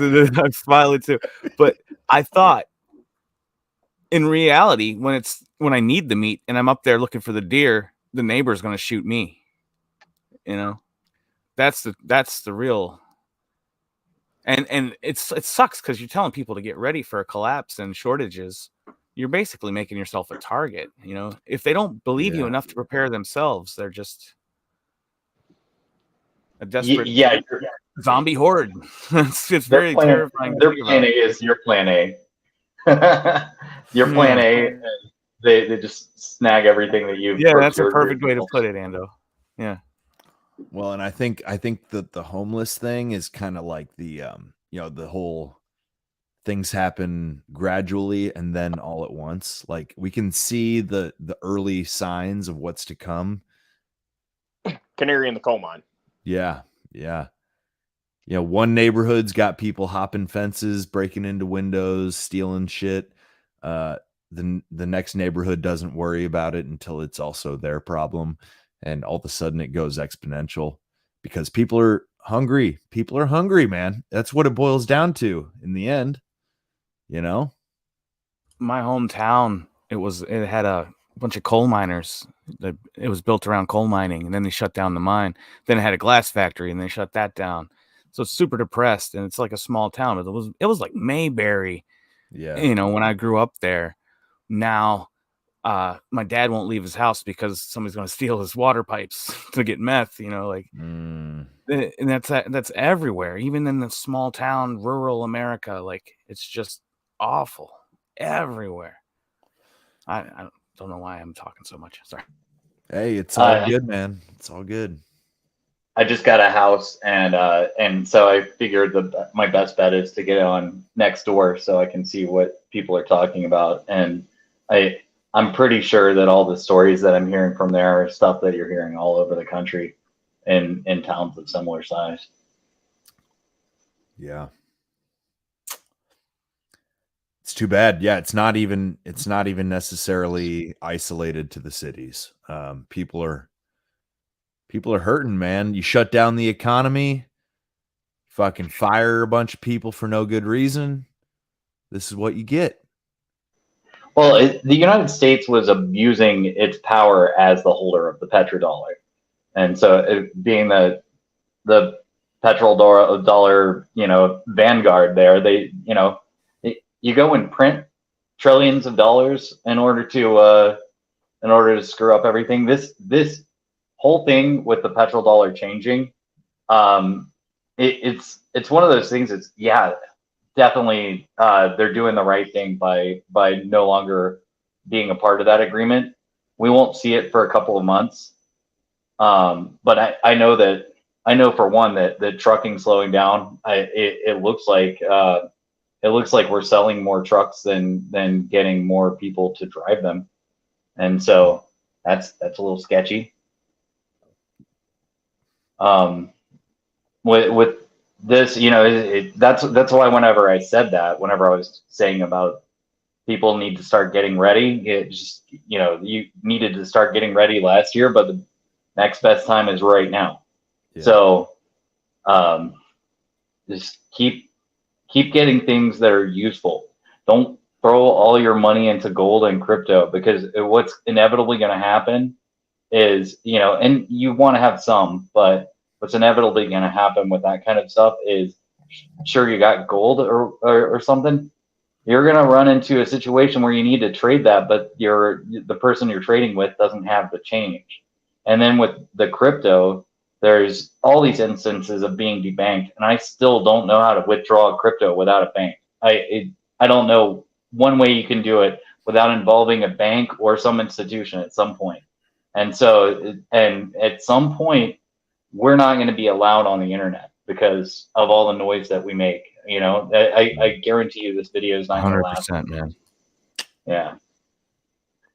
It's a scary possibility, man. Like, it's the big lie that we were sold, that we thought we had the freedom to speak our minds without repercussions, but like those repercussions are looking possible. And what for, man? Like, we're the guys that are trying to come up with solutions, right? Like, we got how many days before, happy self-incrimination day, right? I mean, that's every day. Well, but tax day, man, in particular, right? Like, you're right, though. It's every day. The whole thing about show me the man and I'll show you the crime, three felonies a day, hypothetically, for any like active citizen. Like, there's no such thing as a law-abiding citizen, because there's fucking thousands of laws and you could not abide by all of them, even if you tried to. It's insane. This culture reveres these people, these senators, all of the people in the legislative branch. They're overpaid, but their entire job is to make new laws. Yeah. I don't see anybody's entire job getting rid of old laws, because there's none of that. And then everybody out there, I don't care how straight and narrow you are, eventually something you do will be made illegal. That's what's going on here. And this is especially targeting regular folk. It's targeting people that are trying to just get by. It's targeting the productive. That's every time whenever communism comes around, it punishes the productive.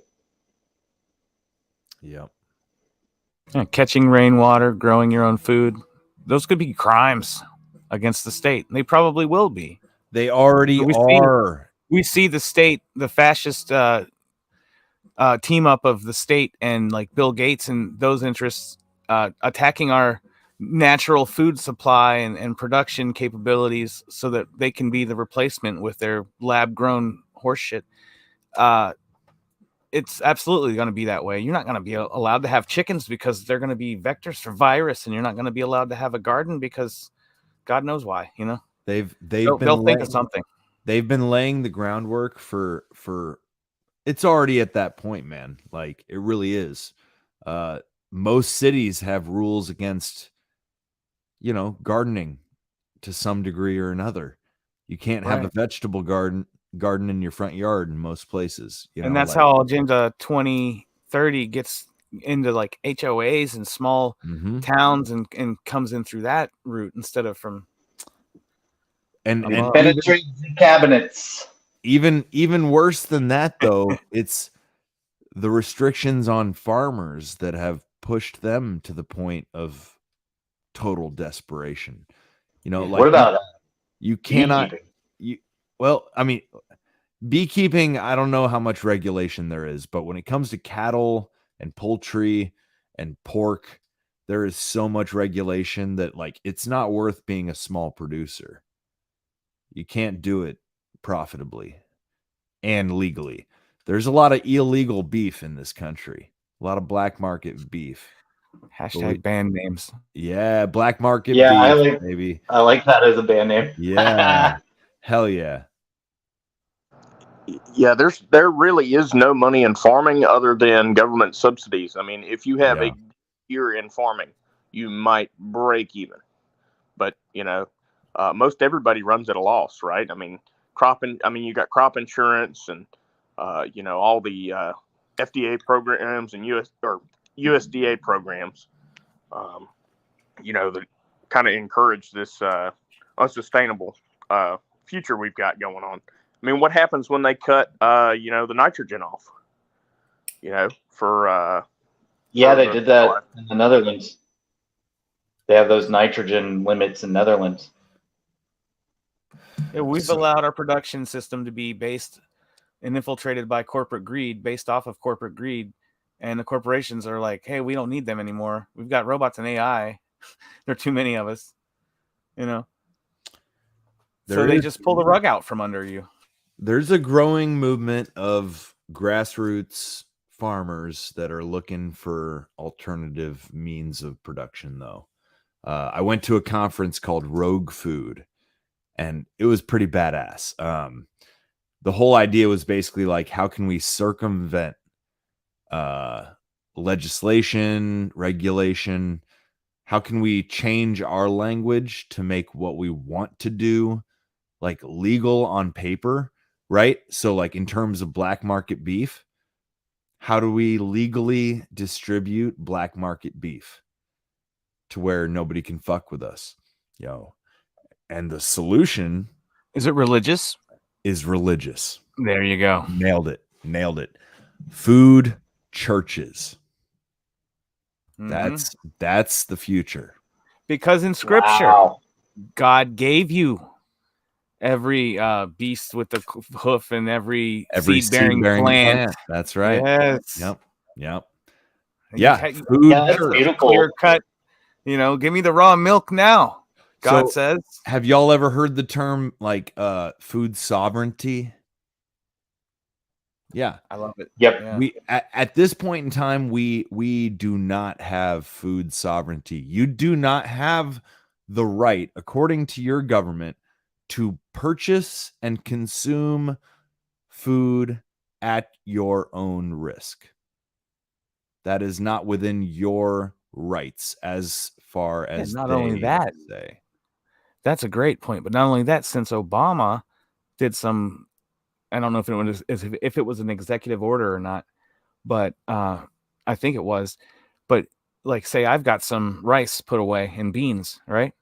That's now a national asset to be seized by like the military or whatever, like legally under something Obama passed. So it's like, you really don't have food. You can't even store your own food.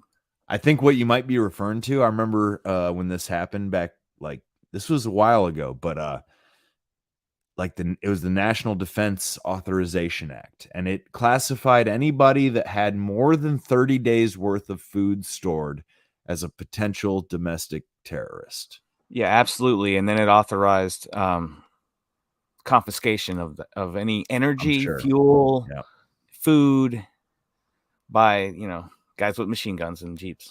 We've covered this on a previous WTF, but supposedly this year, congratulations, ding, ding, ding. The cops steal more money than robbers.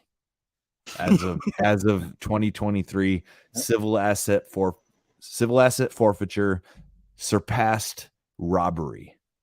And it's all based on suspicion. So it's Yeah. like a witch trials of stealing your shit. Well, since they don't charge you with a crime, they charge your property. There's no assumption of innocence. They're charging your money with a crime, not you. So it's totally legit. It's crazy, man. It's fucking nuts. This is what the apocalypse looks like, man. I hate to be that guy, but like this is the fall. To be. It's in the main characteristic is inversion. We're against even our own like survival instincts and nature, human nature. We've sacrificed children to protect old people that are past their expiration date. No shit. Well said. Yep. Yeah. Well, I wish I'd brought that point up. I did an episode on satanic inversion a few weeks ago with my Aunt Laura. And yeah. I don't want to get you another YouTube strike, so I'm going to say in Minecraft. I think I heard a guy tried to use that as a defense in court, and it didn't exactly fly. If only. Yeah. No, I heard something about this. Like some guy, I don't know, he was charged with something, but he had said in Minecraft, but they didn't take the joke. Yeah. Darn it. The Minecraft defense doesn't work. Can we change it to Roblox or I don't know. In the metaverse. Yeah, in the And metaverse. they don't know what to do. They're like, we must support the metaverse. Well, we've been going for a while. We're coming up on 2 hours. I'm not trying to sign us off immediately, but does anybody have any final WTFs before we call it a night? Everybody's in the metaverse. They're in their VR headset, You already They think haven't we're there? seen. No, in the future, I mean. This is a Oh, vision okay. of the future. Yeah. But everyone's in their little headset. They haven't seen in real life anybody, their loved ones, outside of the metaverse for a long time, right? And this is in Minecraft too. Everybody's killed, and they just have VR avatars, or AI VR avatars, like in the metaverse. Everyone is dead. Everyone you love is dead, but you don't know because you're just in there talking to their freaking avatar, and it's the same. The AI knows what to say to be just like them. Here's your gay purple unicorn telling you some stuff about whatever, and you don't realize that you're all being culled in the pods in the mega city at the end of the rainbow. That's the vision. See, that I have. this is why I feel the need to go to Childeberg. You know what I mean, Ando? Yeah. A If lot I- of great people out there. That is it's very refreshing. Well, and my whole Meet thing, people in real life, you mean? that's what I'm saying. If I can't reach out and shake your hand in real life, I have no way of trusting you at this point. It's basically just a podcasters convention. So that too, it's pretty cool. Yeah, we're definitely at the point where everyone could be a bot or a deep fake video out of the Running Man or something. Right. And the best way to confirm that they're not is to meet them out in the desert and take some psychedelics and you know what I'm saying? Like that'll shed the veil a little bit, at least. That's how Ando and I met. I'll admit I was on psychedelics. I won't Don't incriminate my man. Listen, Don't incriminate my man, though. Well, I don't think you even were, so I won't even pretend like yeah, you I mean they're not necessary for me. yeah, but you remember, bro, that I think it was the first night we were all just sitting out there by the river, dude. I don't even know, but a lot of shit was fucking said. love you the way you said by the river, dude. We're Like I sitting by fucking the you're my river. brother now. Let's go We're sitting swimming. down by the river, and we talked about everything and nothing all at once. You know what I'm saying? Yeah. Yeah, I mean, it feels like last year, just the extremity of things from last year to now. So that was roughly the end of May, beginning of June last year, right? Right. And my my like controversial take at the time was just simply that women shouldn't be in politics, and and now it's like, I got tons more controversial stuff that's gonna irk a lot of the anarcho. Revoke the 14th Amendment, right? Yeah, 19th. Or is it the 19th? Okay. Yeah. I heard all kinds of shit last year. That's true. I was like a little bit shocked at times, but at the same time, it was also fucking funny. I was just like, I don't care. Like, I don't care how controversial it is. Like, it's hilarious. So we're going to roll with it. The controversial takes are the best ones. Yeah. I mean, Yeah. well, that's what we're here for. Yeah. I never heard. You know what? I'll say it. I'd never heard anybody defend Hitler until. Wait, was that me as well? I think it was more or less I don't know, a joke or a thought exercise. I don't know. Who's to say? But that's terrible. Shouldn't have said that. Well, if you look at right now, though, look at what they're doing to Trump. And look at what they're doing to Putin. Yeah. And now just think about it, because there's people like that all throughout history that have had everything that they were actually about destroyed. You know that Hitler loved he loved the American society. That's the craziest thing about that. You won't know it unless you study a little bit. And he was on the cover of Time magazine. I mean, he was their man of the year or something. I was last night watching Really Graceful. She has a video and she talks about the Weimar Republic. I might be misattributing this because I was high as hell, but it was late.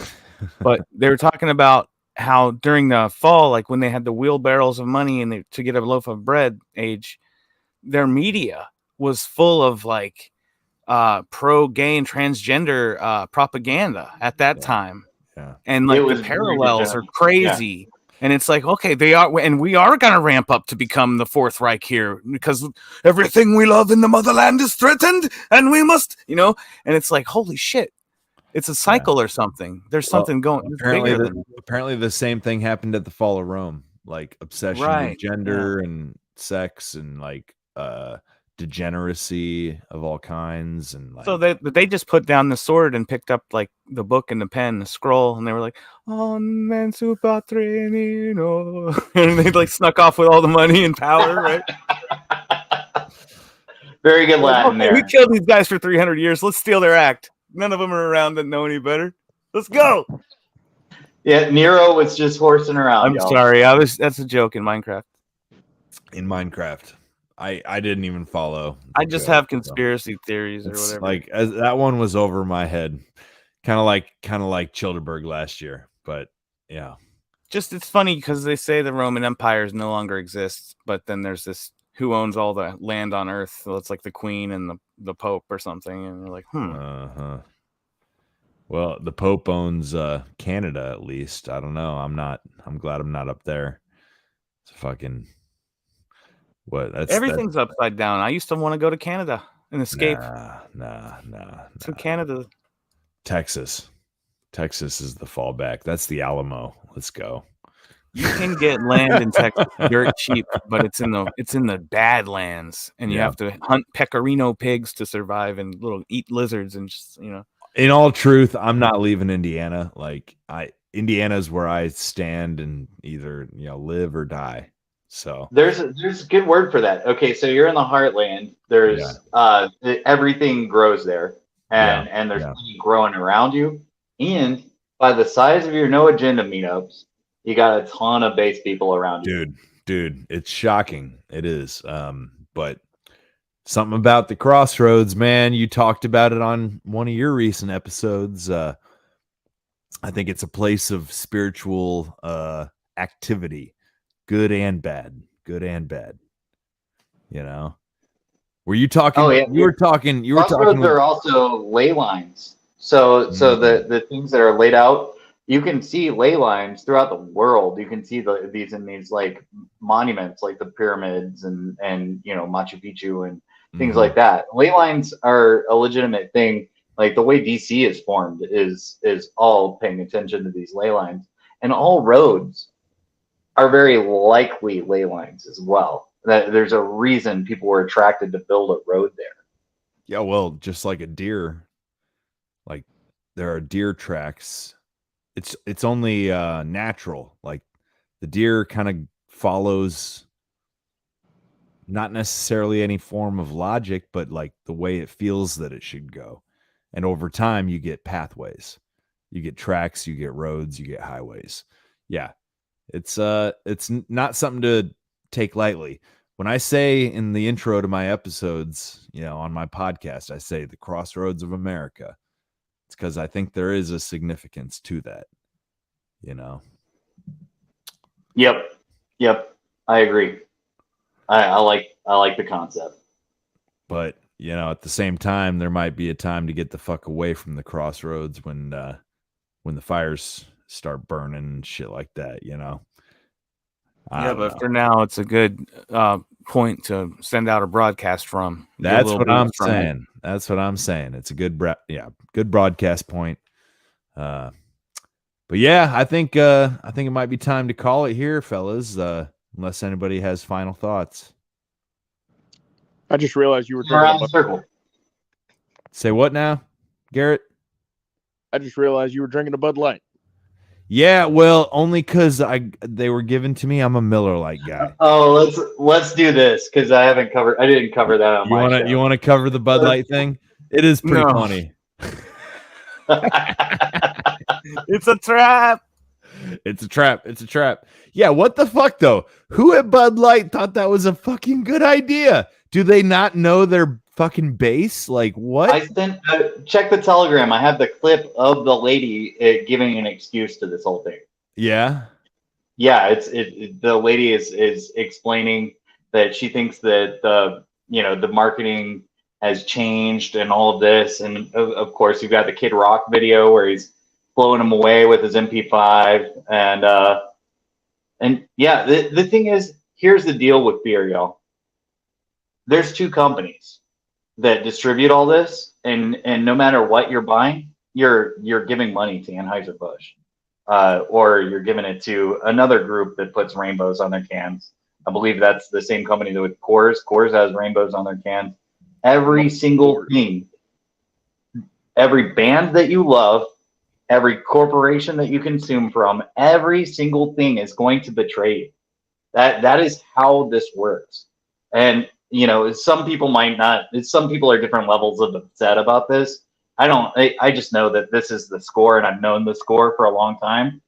But yeah, people are going to virtue signal woke BS at us no matter what the hell we're doing. And you can choose your level of participation and your level of boycotts.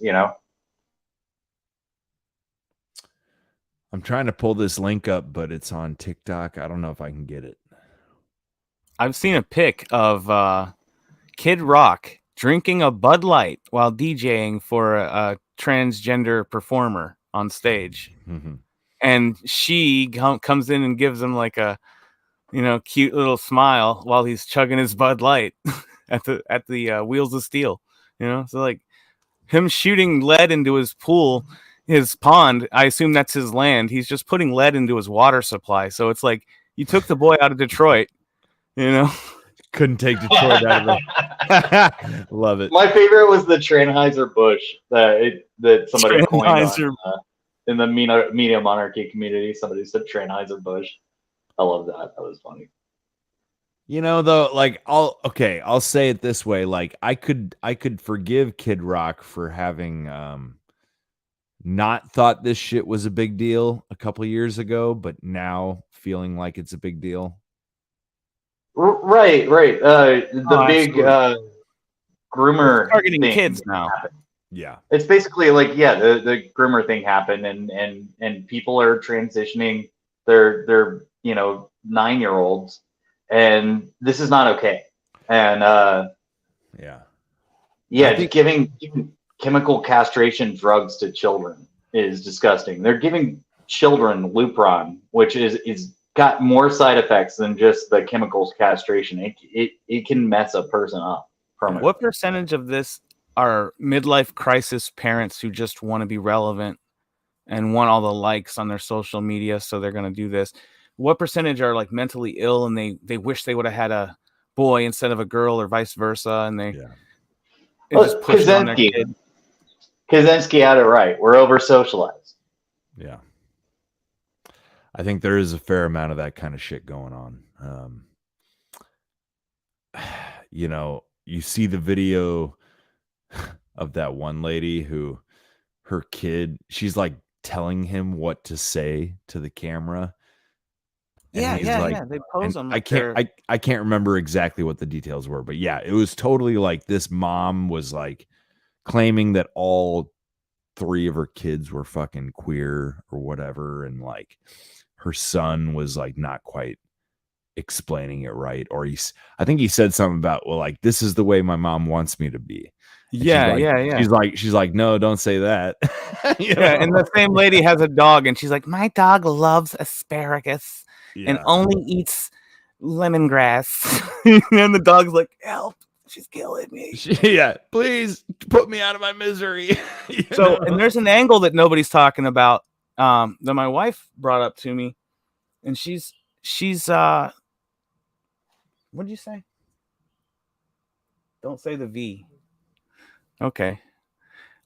Something about sometimes when you get a V, it might have the DNA of a male in it or a female, and that gets shot into your body and can mess with so just similar to the atrazine and the other endocrine disrupting chemicals in our food supply chain and environment. Then also inside of these injections, there's human DNA sometimes. I thought those all came from that aborted fetus that they were using for sweetening Pepsi.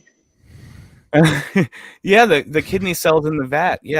Well, what precisely? They get material from a human, Mike, and that this human, is crazy. the human has a gender, a natural assigned gender, the chromosomes, and that's their DNA, and their DNA is going into you regardless of your gender. Yeah, so but are you saying there's human cells in Coca-Cola as well as the V's? No, there was a we sweetener. can't prove from it, but Pepsi. they did research at least in that direction. I forget the name of the thing, but it represented like Pepsi and all kinds of food producers. And most medical experiments like this have been utilizing the same aborted corpse from the late 70s. This is Henrietta Lacks cancer cells. The zombie cells that Rob was talking about, right? I don't think this is related to that, but no. Yeah. I don't know, dude. We were just thinking maybe that has something to do with all this. All of a sudden, there's so many people that are, besides the social, engineering and the environmental things going on, this extra thing maybe too. Because is there not DNA of a male or female human inside of that? And some of them, Wouldn't shock me. I don't know. Fuck it. All I want to do is eat red meat that's not tainted with anything. And even that's a challenge. That's coming. That's probably going to be in our next show because we need to cover that. It's this month, and even if I find a small time cattleman guy out here with just a few head, who's to say he didn't go to the place where they were all jabbed, with the mRNA? So how do I get out of that? How do I get away from that? I'm ready myself. I've got chickens and rabbits, but man, I love beef. Man, I'd try to find out who the most based farmer in your entire county is, you know, like, because a lot of farmers are not gonna fuck with their cattle, you know, like, if they're switched on, man, there's more of them than you might think. I was stoked to see some Mennonite signs in the area that I'm just bought my house. I was like, okay, there's a Mennonite church nearby, and I'm seeing the signs that say don't hit their carriages. Yeah. So is it Mennonite or Amish? Mennonite in that area, yeah. Yeah. Either way, you know, I think the Amish are like they don't practice like organic agriculture per se, but I would eat their food before I'd eat what comes from the grocery store, like given the choice. You know, yeah. If you got Amish or Mennonite or anybody living that traditional lifestyle, like they're probably more trustworthy. I don't think they fucked much with the jabs. But see, that's the thing. That was the move, to go to Ohio and buy grain from those guys or whatever, or honey or something. But that's ground zero now of the chemical shitstorm. You know, well, there's Amish. There's Amish in Pennsylvania and in Indiana, Wisconsin. You know, it's not just Ohio. There's and train wrecks also in Pennsylvania, Indiana, Wisconsin. I think that train wreck was relatively the impact's relatively consolidated. You know, it's not too widespread. Well, that cloud made sure that it was widespread. Yeah, you know, dioxins formed in the cloud. Well, it all went east, and I'm west, so I don't know. Well, wishful thinking all day. Yeah. Yeah. The 5G won't get us. It was really windy the next day, so I think I'm good. Well, I tell you what, guys, I think I might try to wrap her up here. But it's been a good one as always. WTF forum. You know, I'm gonna have to give a couple guys a hard time who I thought were gonna be here and didn't show, but it's all good. Nice to meet you. Grateful to have you. Yeah. Thanks for joining. Hey, let's stick around so we can talk afterwards. All right. Yeah. Well, and let's go around. Anybody with plugs? I'll start. Easy Peasy Podcast. Hey Duke 2029. If you want to buy it, go to easypeasy.tips, and that's got all the links to all the things. Ando, I do a show called Burn Babylon Burn and another show called The Doom Kitchen. You can find me on Twitter at The Doom Kitchen, and you can find me on libertylinks.io/The Doom Kitchen. Check out CorbettReport.com and New World Next Week and MediaMonarchy.com for music memes and more or something. Did I do it wrong? I did. It's okay. Yeah, no, that's how I met Ando here. So if you want to go places in the world, that is the fam. That is the people to be down with. Garrett, you still with us? I am. I don't have anything to link, but after the last forum, Ando did convince me to get on Twitter. Yeah. I've been learning about how the Earth is flat, and I've been enjoying seeing all these transformer and anti-commie conversations. So I wish I hadn't waited another 10 years to do it. Oh, the flat Earth thing. That's you're gonna have to convince me of that. I'm not quite there. Top left of my screen, you'll see a globe. There's also another globe near the center. Just saying. Yeah. I like them. I'm flat Earth agnostic. It's probably the healthiest way to be. Why does the moon appear upside down in the southern hemisphere and the toilet flush the other way? Does the moon Coriolis effect, right? Something like that. Is it the lens? Is it because the lens is curved? Oh Jesus! I don't even want to think about this shit, y'all.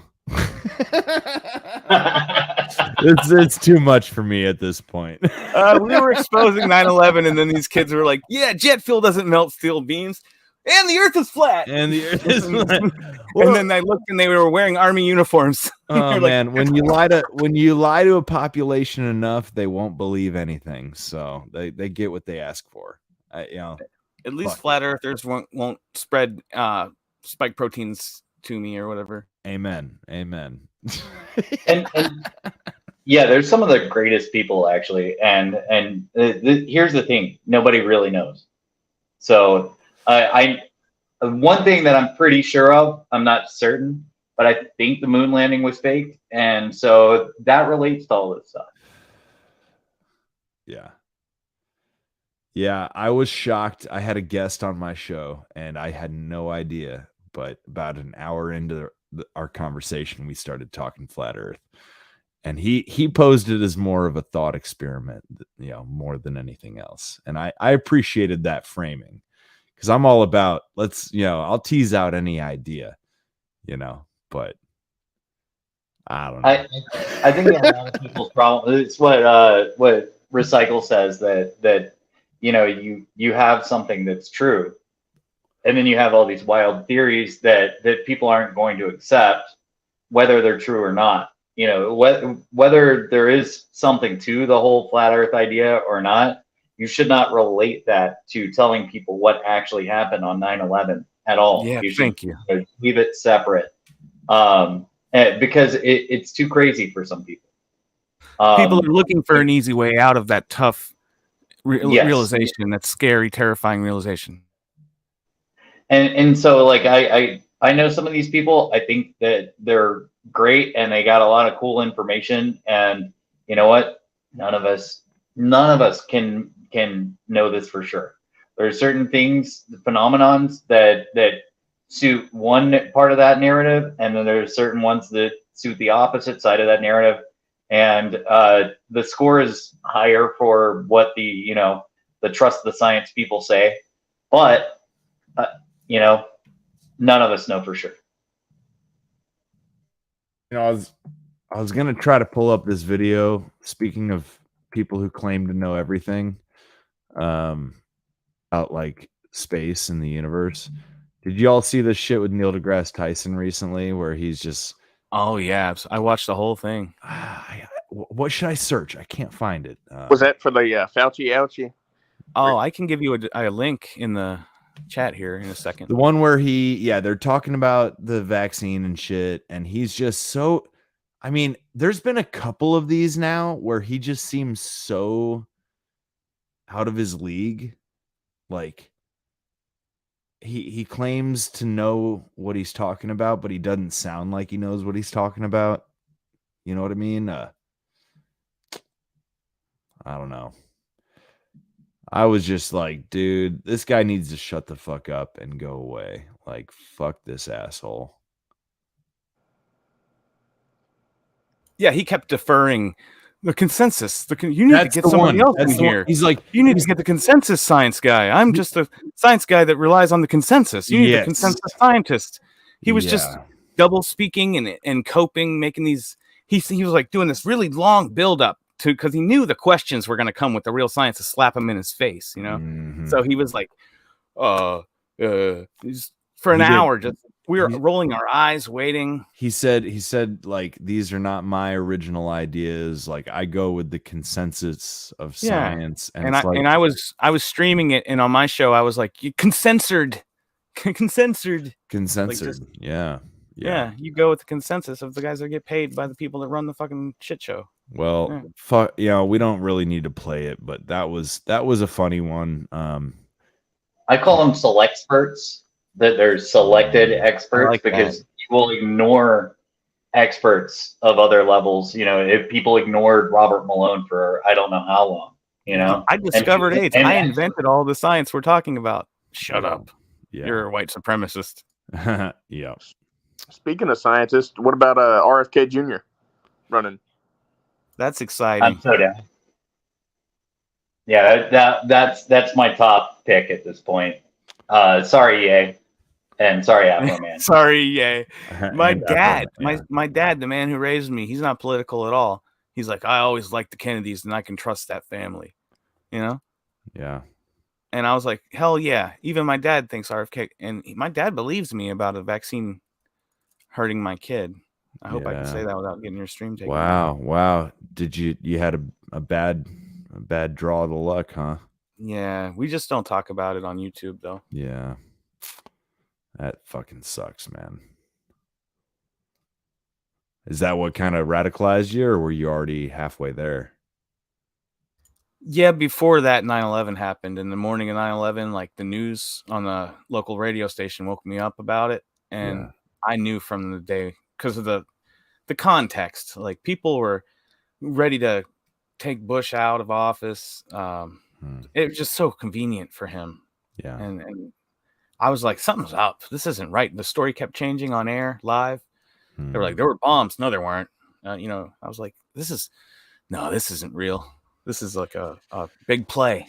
Well, I guess I'll take this opportunity to say I think we should maybe try to organize a WTF forum on the 19th. Even though it's not a Sunday, usually we do the Sunday evening slot, but the 19th is the 30-year anniversary of Waco, and of Waco burning, I should say, because Waco lasted for how many days? 50 days or something, that standoff. I don't know exactly, but I'll check around. I know some people that have dug into this pretty deep, and I can see I can see if they would be willing to join. That'd be cool. In solidarity, we're gonna have a candlelit vigil and listen to Whitney Houston's "The Bodyguard" over and over for 50 days. Well, so I'll just say, the weird thing for me is that I was born that day. So I'll be turning 30 the day of the 30th anniversary of Waco burning. I was born a couple hours after the building burnt down. So that story has always been a weird one for me. And when I was a kid, that was the one that kind of was like, this shit is weird. Like, I'd learned enough about it by the time I was maybe 12 or 13 to know that, like, the government fucked that one up, big time. So it'd be worth maybe doing a show. We'll see what happens. I'll try to get something together. Whether or not it's a WTF forum or just a easy peasy, special episode, I don't know. But it seems like it should be a WTF forum, because that's a major WTF. Was Janet Reno a man? Janet Reno, is that one of the FBI motherfuckers, or Attorney General? As Oh. Ed Nugent says, she's a dirty whore. Is that a Freemason thing where the men impersonate women and assume powerful positions, or have men as their I don't know this is a Freemason thing, because I know that women are forbidden from Masonic stuff, but I know that there is but it's a man impersonating. there's a woman, something going on with this, because this has happened throughout history. There have been plenty of men that were women and women that were men before all of this stuff got so crazy that it's boiling right now. But there was a lot of that, and I highly recommend you guys going into the deep dive BitChute rabbit hole of who's a trans as far as celebrities go. Man, some of these are super convincing. You'll never look at Taylor Swift the same way again. Oh no, McGonagall is crushed and ruined. Hey, who was that old Western gunslinger woman? Jane or something. You know who I'm talking? I don't know. Wild Bill. I don't know. Yeah. She had an act and she could shoot really. Maybe it was Annie Oakley, but I think it was someone else. Maybe. No, it But was Annie Oakley, right? I saw a picture and it was like clearly a man, and I was like, "What is going on?" It was like an old black and white picture, and I'm like, "That looks like a man to me." Like maybe it wasn't Annie Oakley. It might have been like a Jane something, but old famous gunslinger. So maybe, man. like you said, it's been going on for a while, right? I think most of history ain't quite exactly as they said it was. So who knows, right? Well, What did Norm hey, Macdonald say? should we? What a lucky thing! All the good guys won the whole time. Oh yeah, the good guys always win. Obviously. Well, fellas, I think it's about time to wrap her up. We're at 2.5 hours, and I'm tuckered out. But love you guys. Yeah, it's always a pleasure. Like I said, maybe we'll do one on the 19th. If not, fuck it, we'll figure it out. We'll do one soon. But yeah, thanks for being on the WTF forum, y'all.